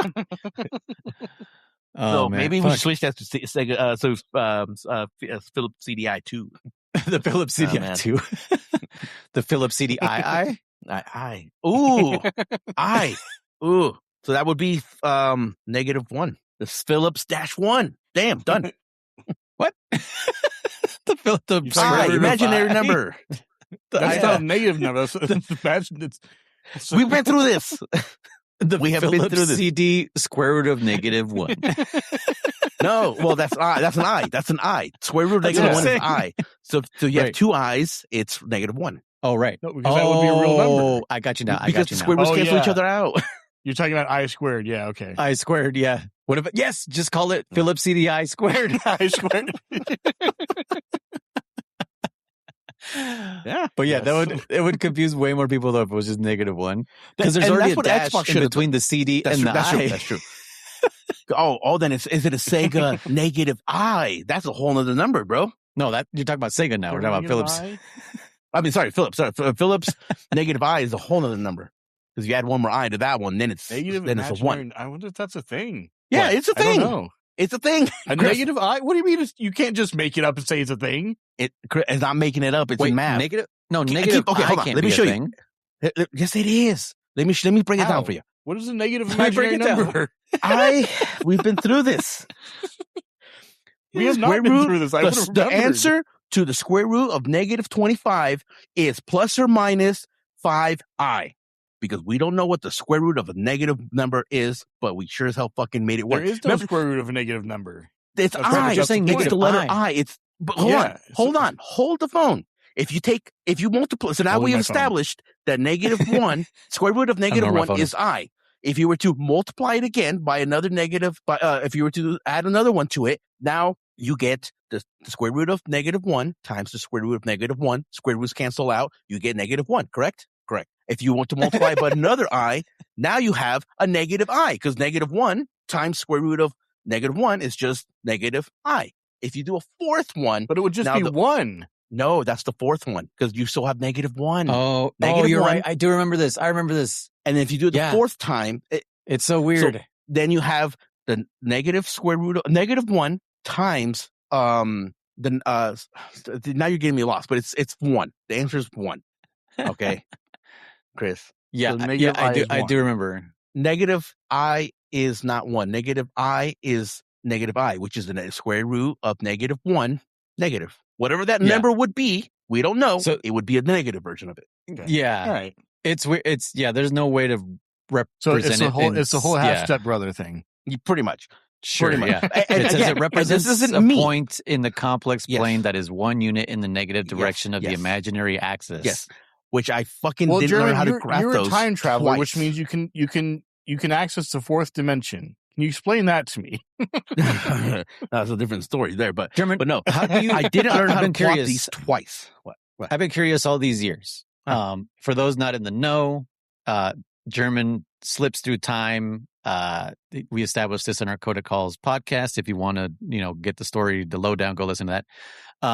How do you time should make travel? a whole playlist. Do you do like Time Cop, where you start off in a vehicle and go through like a tunnel and then come out the other side not in the vehicle somehow? Because the vehicle doesn't exist in the other time. Well, I don't know. Why does that what happen kind in of Time time Cop? I don't paradoxes do you understand. deal with? Yeah, I don't know. No, time travel is done more in a it's both time and space. So yeah, it's called space Just time. explain the fourth dimension. Thank I know you. exactly. So again, it's hard to explain. It just no. happens. It's the fourth dimension is just perpendicular to the third dimension. That's all. Yeah. It's easy to explain. Well, what perpendicular to the third dimension? It doesn't exist. Perpendicular. Yeah. So think of the first dimension, right? One dimension, just a line. How do you create a second dimension? You make a line perpendicular to the first dimension, right? No. First dimension doesn't have a line. Yes. Yeah. One dimension. It is a line. First dimension is a line. It is a line. How is that possible? You add a second. Yes. It's First length dimension only. is a line. There's no height. Yeah. There's only length. Okay. That's the first dimension. So it's a second dimension. You vertex. add height. Yes. Right. Yeah. Okay. So once you enter the second dimension, then you're connecting two vertices. Then you add. You add length. You have length and height. To get to the third dimension, you add another perpendicular line, the z-axis. Length, height, I and understand depth. that. Yes. To get to the fourth dimension, you add a perpendicular line to the third dimension. There's no such thing, because when you make There a perpendicular line to the third dimension, that's the fourth dimension. Well, then you're on another axis, whether it be X or Y. We can't picture it because we are third dimension beings. But that's how you do the fourth dimension. It's perpendicular to the third dimension. That doesn't make any sense. So think of it. It cannot be this, right? Okay. Hold on. What if there is a fifth dimension? How do you explain that? It's perpendicular to the fourth dimension. Perpendicular to the fourth. It is. Yes. So here's the thing, though: is you can't draw the fourth dimension in our third dimension. That's why you can't picture it being drawn. Just like if you're a two-dimensional creature, you cannot imagine the third dimension. Because you can't draw the fourth dimension in a three-dimensional world. That's why it doesn't work for us visually. But it is there perpendicular, as Chris is stating. It's there. The fourth dimension is time, as Chris. Well, yeah, this time and space, I guess. Yeah. So you can think of it like this. Explain this diagram. I just put a diagram of a tesseract, which is the best way to explain space-time. Yeah. Right. And that's perpendicular to the third dimension. Yeah. But we can't, because that's in our third dimension. Again, we can't really, because that's the best appropriation we can make. Yeah. We can't do it. That's not actually what the fourth dimension is. Now add a fifth dimension. But take two of those. Take two tesseracts and put them inside each other, to each other, or pretty much. Because then I saw this whole video on it one time too, but that's another podcast. But nonetheless. So think of it like this, Noise, right? Okay, think of an ant. Okay, can only crawl on the ground. Yes, I know that one. I know that That's one. Yes, they only think in two dimensions. Yeah, and then you have a bird that can fly. That's the fourth dimension. Now, if you go to a dimension above that, the bird becomes the ant. Yeah. Yeah, the fourth dimensional being would see the bird before it even existed. When it's about to die in its current state, it would see it. So it would be able to see that bird in every version of itself. If we were fourth dimension beings, we could travel the fourth dimension as we do the second dimension. We can just walk to any point at any time. At any time, absolutely. Yeah, like a fourth dimensional being that needed to only eat baby chicks would be able to hunt this bird and in its time when it was a chick and eat it as a chick, because that's the only you know what I'm saying. It wouldn't have to wait for a chick to be born. It would say, "Hey, I found a bird. Let me go back to it when it was a chick, because that's what I need to eat." You know. Yeah, time just becomes a set of coordinates at that point. Yeah. Okay. So think of like we're looking at a map, and I want to go from here to here. Okay, I go through this line. That's how time travels work in the fourth dimension. If you're a fourth dimension, the best way I'm thinking about it is if like you guys have seen Interstellar. Yeah. That last scene at the end when he's like basically he's in a tesseract pretty much, and he's choosing a place and time. Yeah. Yep. Yeah. And he was jumping around from different times, and that's like the only way to physically represent it to him. Yep, I haven't seen that movie in a minute, but yeah, I believe so. He was jumping in time only with moments with his daughter, if you remember that too. Like he specifically said, like, I need to get this message to her, and he was jumping in times, and that's when he found the time with the book, which was him, and doing all that shit with the sand, and that was so that's why. So that's why I'm thinking like it's obviously it's not a shape that had him traveling to those times. It was his own thought because, like you said, the fourth dimensional being would be able to see that bird in all of its time, and it's choosing when to interact with it. Exactly. Yep. 100%. That's how it is. Yeah. Okay. I don't get it. Anyway, shit. I used to stay up to like 5 a.m. watching shit like this, dude. I'm just kidding. I do get it. All that shit. It's so fun. But anyway, it also serves no purpose other than to fucking keep you up at night forever. So don't do that. Dude, yeah. Like, I get why some like super intelligent people go nuts. Mm-hmm. It's yeah. I mean, you are questioning. I mean, you're not questioning. You are understanding beyond your reality, and your brain is not supposed to deal with that yet, or ever. Probably not in our current state. Yeah, that's why. Like when people that say that they, we're gonna say like a higher life form. To us, we wouldn't even be able to fucking see them, or let alone understand what the fuck they are. Yeah, there's no comprehension. Yeah, our brain would not know what the fuck we're looking at. Yeah. Like another example I always used to use is when the indigenous people didn't see like the ships. Yeah, they didn't see the ships in the ocean until they were at the shore because they didn't know what the fuck they were looking at or to look for anything. Right? Yeah, it's like when you're looking for your fucking keys. You're like, I'm looking for my fucking keys. I'm looking for my fucking keys. And then you find your keys when your brain's not looking for it. It's like the opposite when you don't know what you're looking at. You're like, what am I looking at? That's why eyewitness testimony is bullshit because things happen so fast and so, like outside of you're not paying attention. Right. So eyewitness testimony is so unreliable because they've proven it. It's like they make like a fake crime, whatever. And then they question 10 people and they'll say something fucking different. Well, you've probably seen that cliche video of like, count how many times the basketball is being passed back and forth. The gorilla. And there's a guy in the background, the gorilla suit. Like, if you're not paying attention to the basketball, you can clearly see him. Like, he's right there. But if you're paying attention to basketball, you're like, oh, it was passed 11 times. Did you notice the guy in the gorilla suit? What? Right. Yeah. It's like, watch again. And it's like, he's standing there right there, like obvious. Walking between the people and everything. Yeah. It's just like, Even flips you off, dude. He could like, fuck you. No.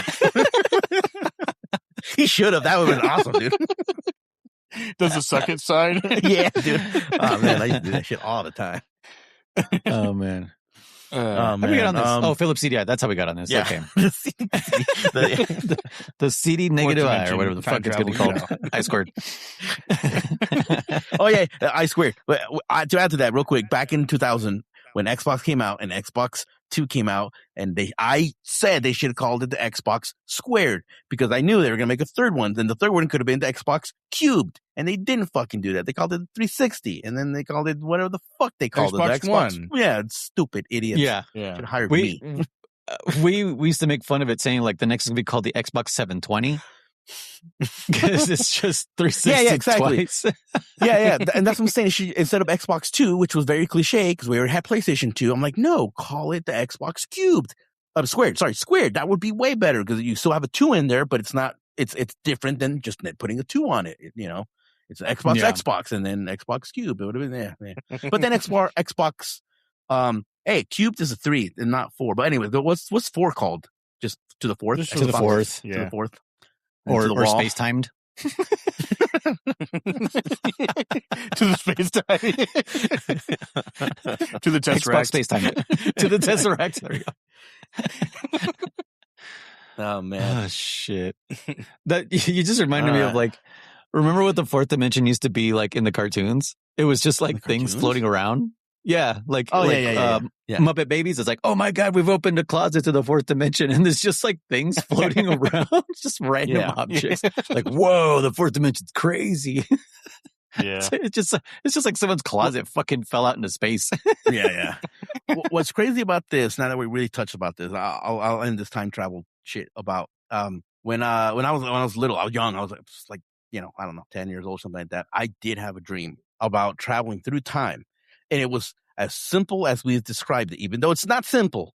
It was a matter of like, wait a minute, there is no machine needed. There is no fucking crazy vehicle that needs to go 88 miles an hour and blah, blah, blah.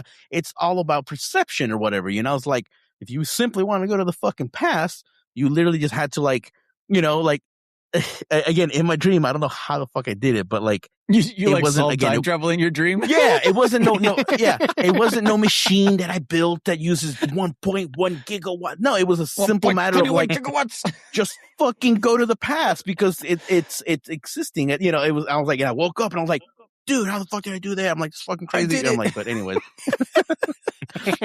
Yeah, it was a simple concept. It was no German machine, is secretly a genius, everyone. no energy. They need requirements, nothing like that. Yeah, he pulled a fucking Tony Stark just like overnight. He was like, I did it. Yeah, we could bring everyone back. I mean, it was easy in my dream. It was like Chris said. It was as simple as walking.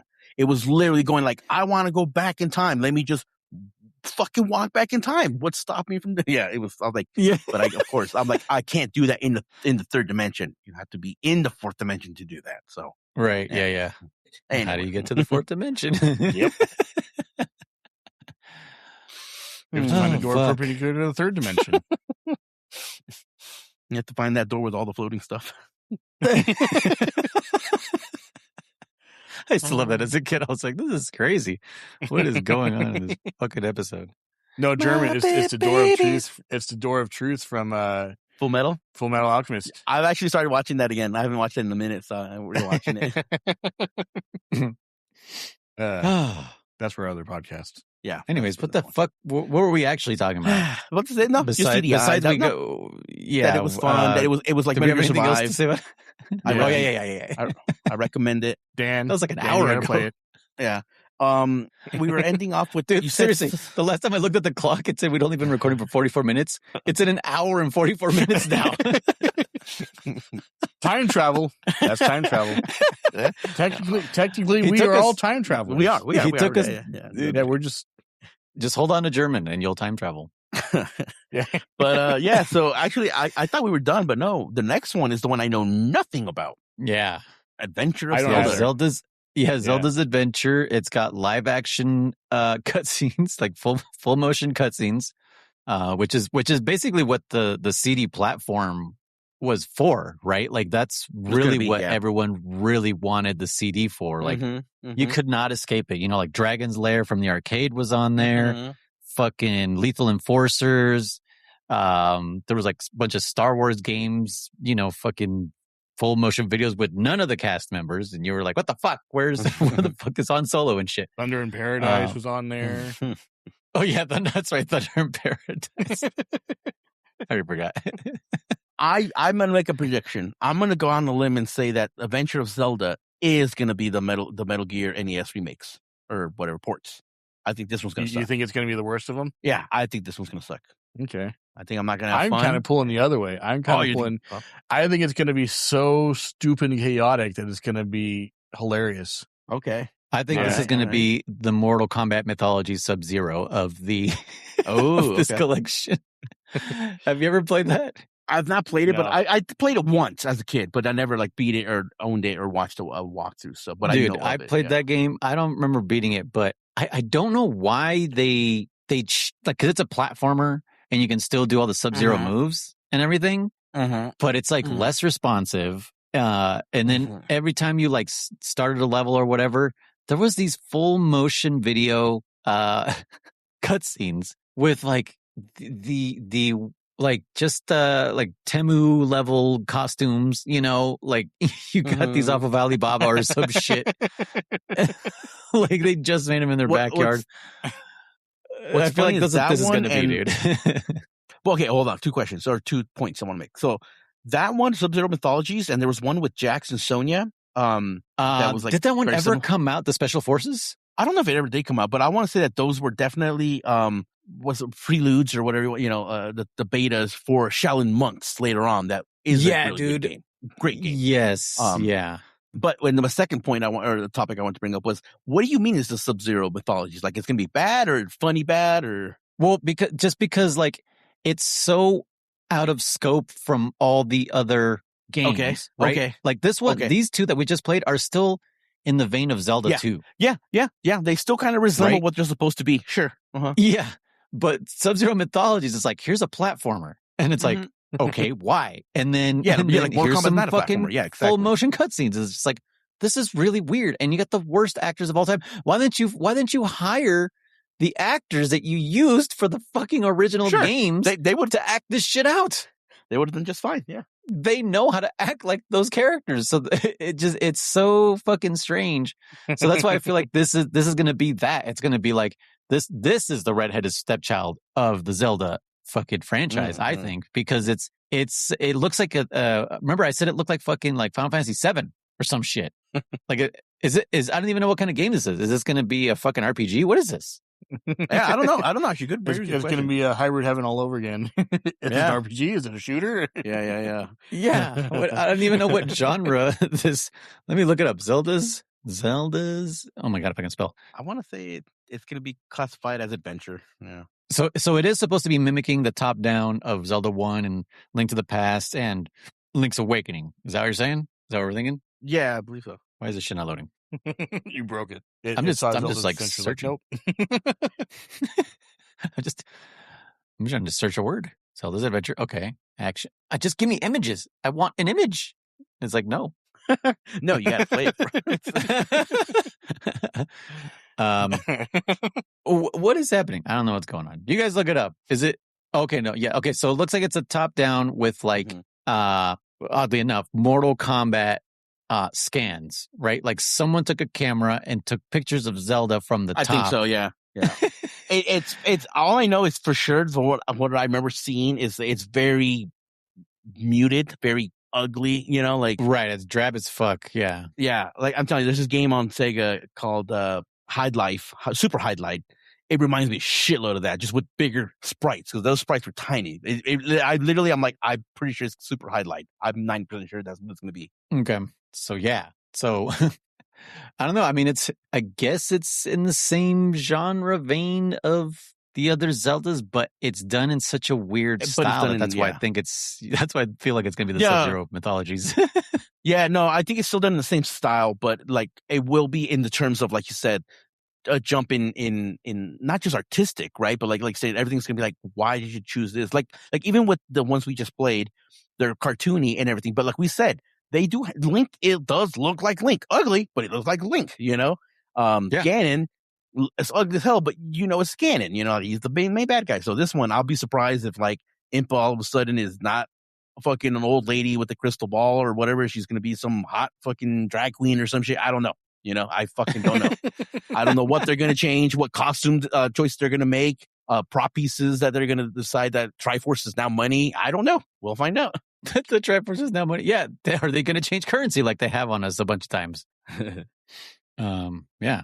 So I don't know. But, yep, that's what's next, guys.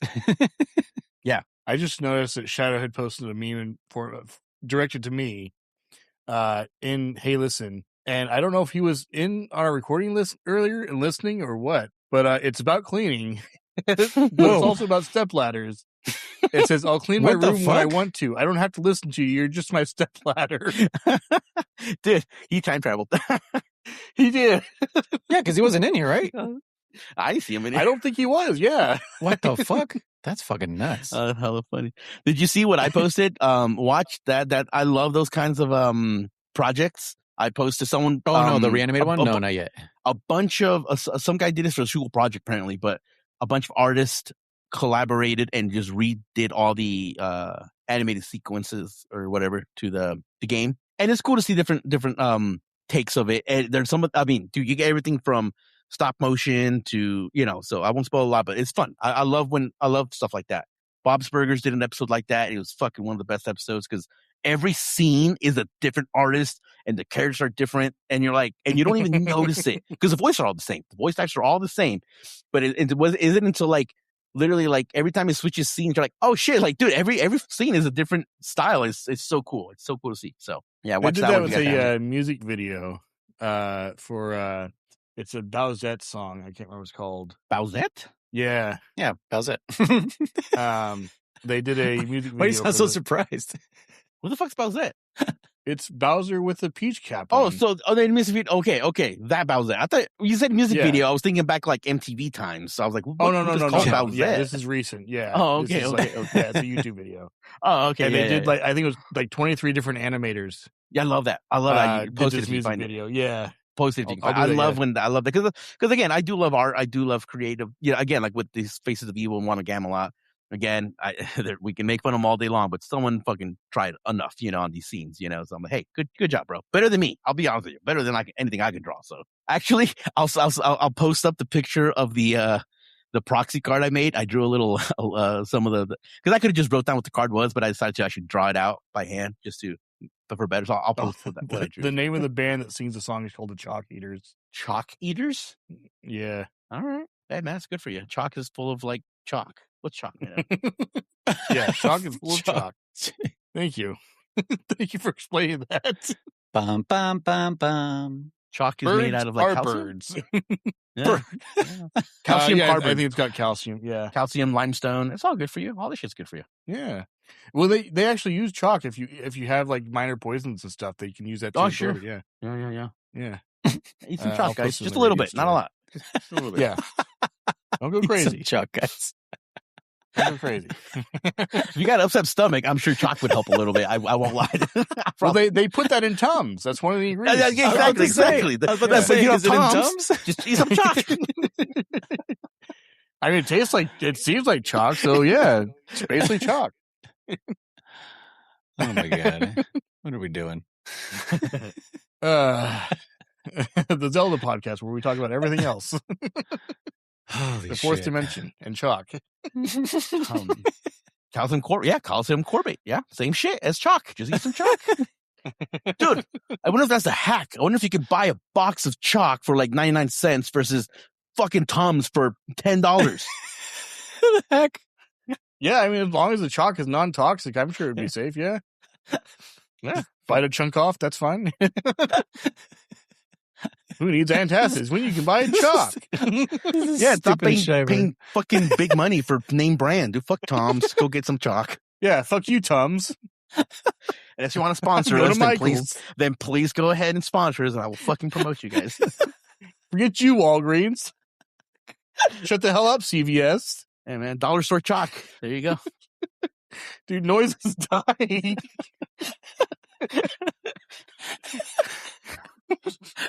Just sticking it to Big Pharma.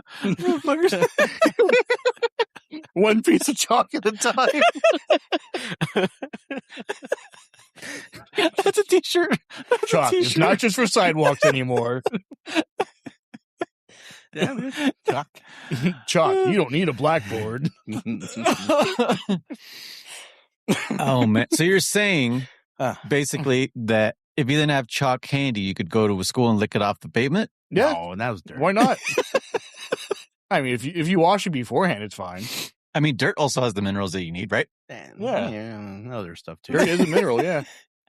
And other stuff too. Well, it's like when people talk about like, oh, this has chemicals in it. Blah, blah, blah. Water's a chemical. Yeah. Remember that guy that used to walk around going like, yeah, would you drink this dihydrogen monoxide? And they'd be like, what's that? I don't want to know. This sounds deadly. Mm-hmm. You know, they use dihydrogen monoxide in pesticides. Yeah.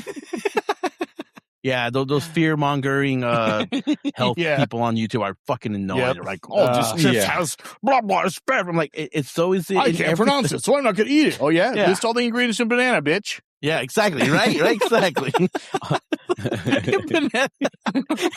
Ingredients in a banana. I'm serious. Look up the ingredients in bananas. I know what you mean. It's not ingredients. Yeah. But all the they are ingredients. It's what makes them a banana. It starts with peel, fiber. But I would argue ingredients means more something you make versus something that is. Okay, it's chemical composition. There you go. That's what I meant. Like, it's not ingredients in a banana, but what it's made out of. Yeah, same. And I get what you're saying. If it was alchemy, it is. Yeah, and if that's we had alchemy, think. it would be ingredients. Can you make a banana? Well, did you know all bananas are clones? Alchemy, yeah. All bananas are clones. The original banana's gone. That's true. That's true. Yeah. Yeah. The greatest banana that ever lived. It died from a fungus. Yeah. And if this banana dies off, we are screwed. Yeah, no more. That's only one type of banana, but yeah. Yeah, exactly. It's only this kind. We can make an MGS version, but with just bananas. Yeah. We can remake it. We have the technology. Yeah, but it's just we replace all the characters with bananas. And Liquid's fucking speech where it's just like, you mean all the genome soldiers? Like, yes, the S3 project? Yeah. Bananas like us as well. That is not solid banana. Oh, speaking of, for anyone who's it's not licuado. That's not licuado. It's not licuado. A banana with little banana sauce puppet. A banana licuado is the best with the little cinnamon. Delicious. My favorite. For anyone that's still listening, while we're talking about Metal Gear, I was watching an old gonna hurt his back again. No. I was watching, I'm careful. Always careful. I was watching an old Papa Meat video, and anyways, hold on. He was talking about this crazy thing that happened. Some hikers fucking died horribly out in Siberia and Russia. Oh, geez, long story short. Long story short, he was talking about how like these guys came from a town, and he called out. I won't pronounce it correctly, and I don't remember what it starts with, but he's like, Go for it. Cholinsky 70 or some shit like that. I was like, okay, why does that sound familiar? Metal Gear. Fucking Sergei Glukovich. He grew up in Cholinsky 968 or some shit. What is the name and he of goes, that and he goes, it's something, and he goes, land's friends dignity, all sold to the highest bidder, the United States of America. And anyways, it's legit. The one that from Papa Meat for sure is legit. I'm not sure if the one from Metal Gear is legit, but it was. I looked into it because I'm like, you know what? I never looked into what Sergei Glukovich is talking about. It's a town that was erased off the map because it was a secret town where they studied nuclear physics and all that bullshit. And so Sergei Glukovich had a right to be pissed. Sergei Glukovich? Sergei Glukovich. He had a right to be pissed because not only is his town secret, or like in the sense where like no one knows they fucking exist there, but then they was just bought off and sold to the Americans, you know? So anyways. But yeah, it was a real thing. I'm like, oh shit, that's legit. And all those people that died in that unknown, officially it's been declassified, and officially the government says it was an avalanche that killed them. It probably not. Something else went down. Well, the government's still saying it's an avalanche, so it's not declassified. Huh? I said it was declassified. Yeah, but if the government is claiming something that it wasn't, then it's not declassified. If the government is saying... Okay. If it was actually an avalanche that killed them, then it was declassified. If it wasn't an avalanche that killed them, and the government is saying that to cover up what actually happened, it is not declassified.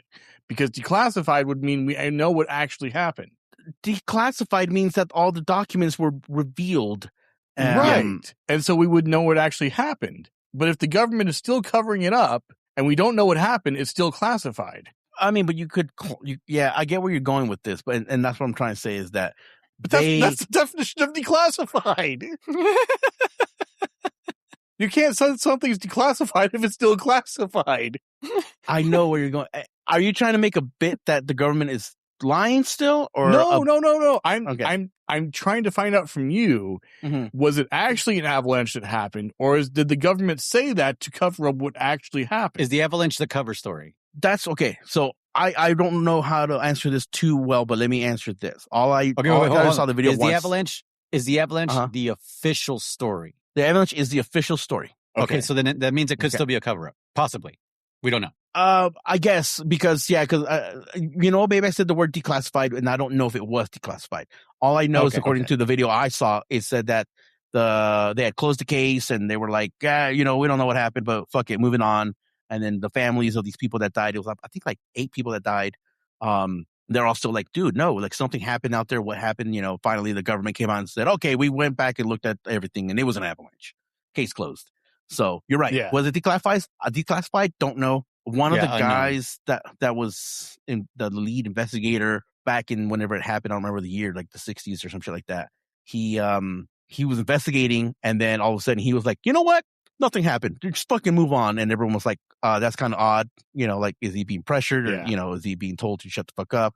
And then recently, after everything came out, he came forward and said like that that he believes there's something else. He's like, we just kind of had to stop poking around pretty much or whatever, something like that. So the government's official verdict is an avalanche. People don't believe it. I don't believe it either. So okay, but so it's still classified. Yeah, I guess. I jumped by saying the word declassified. Sorry, Chris. Okay, well, I jumped by saying that word. Prove you wrong. First and foremost, no. But second of all, like I said, if I told you that that's the last banana in the world, and you're like, okay, bananas, right? I know, right? Then you go, okay, because I control all the bananas, so you have to just believe what I fucking told you. So if the government says, it's declassified and they're still hiding information, how could you question that it's still not classified when unless you had proof that it was like, no, I see that extra paper you're holding behind your back. It's show me the rest of the papers. That's what I'm trying to say is there's if I was to be right and say they declassified it and are still lying about it, how could we prove it without knowing that they're hiding still more papers? Because there would be documents that say classified that were released to the public. That's what I just said. But if you're hiding the fucking documents, then how do you know? It's Schrodinger's documents. If they're in a fucking box, that no one knows about, how do you know there's more papers? So are you saying, I'm asking for clarification, that the government has two sets of papers that both say classified? One is the cover story and one is the actual story, and they released the cover story as classified documents. That's kind of what you're suggesting might happen. I kind of, but I'm saying that the government. German is saying that there's no way of knowing that there are classified documents. Okay, that's what I thought he was saying. Okay, that's what I'm trying to say. And you're trying to go this gotcha moment. You're trying to, and it's like I cannot speak for the fucking government. I cannot say what they have and don't have just because tomorrow they released who killed fucking. Are you saying Kennedy that because you know about the classified documents and you're not allowed to say it? Yeah, is that what you're saying? You can't say. Anyways, OKB or whatever, Chitleskian 70. It's a real place. But yes, okay.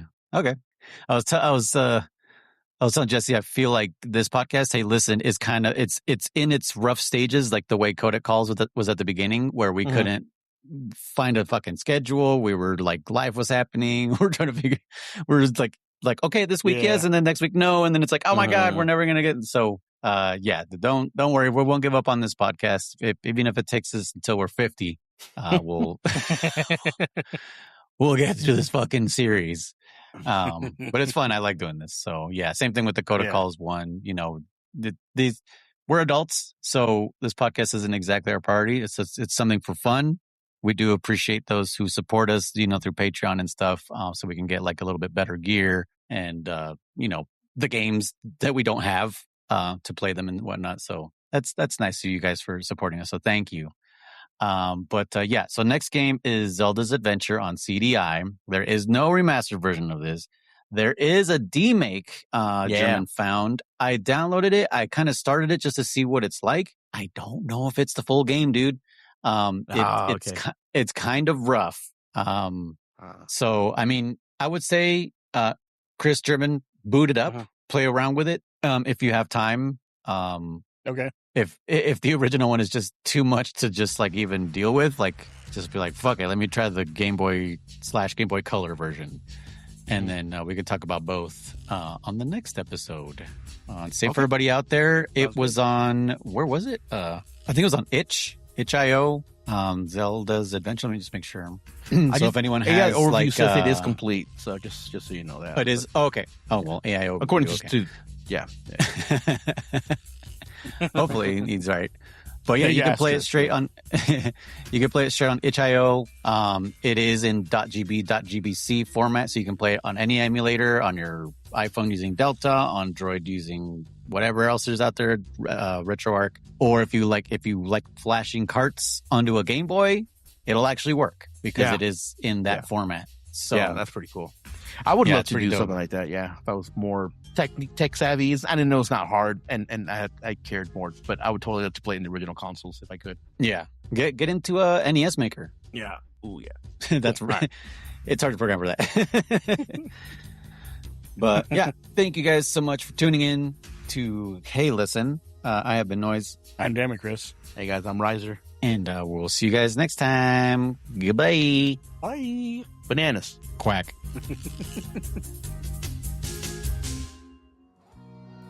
Thank you so much for listening. To write in, send your emails to fans.pixelbenders@gmail.com. For text or voicemail, find us at 209-791-0995. Come join our Discord community and become part of our conversations. You can also find us on Twitch at ContraG1, at DammitKriss, and at Noise1TTV. If you want to hear these recordings live or gain early access to episodes, support us on Patreon for as little as $1 a month. Also, make sure to check out our other podcasts. All links can be found in the description below.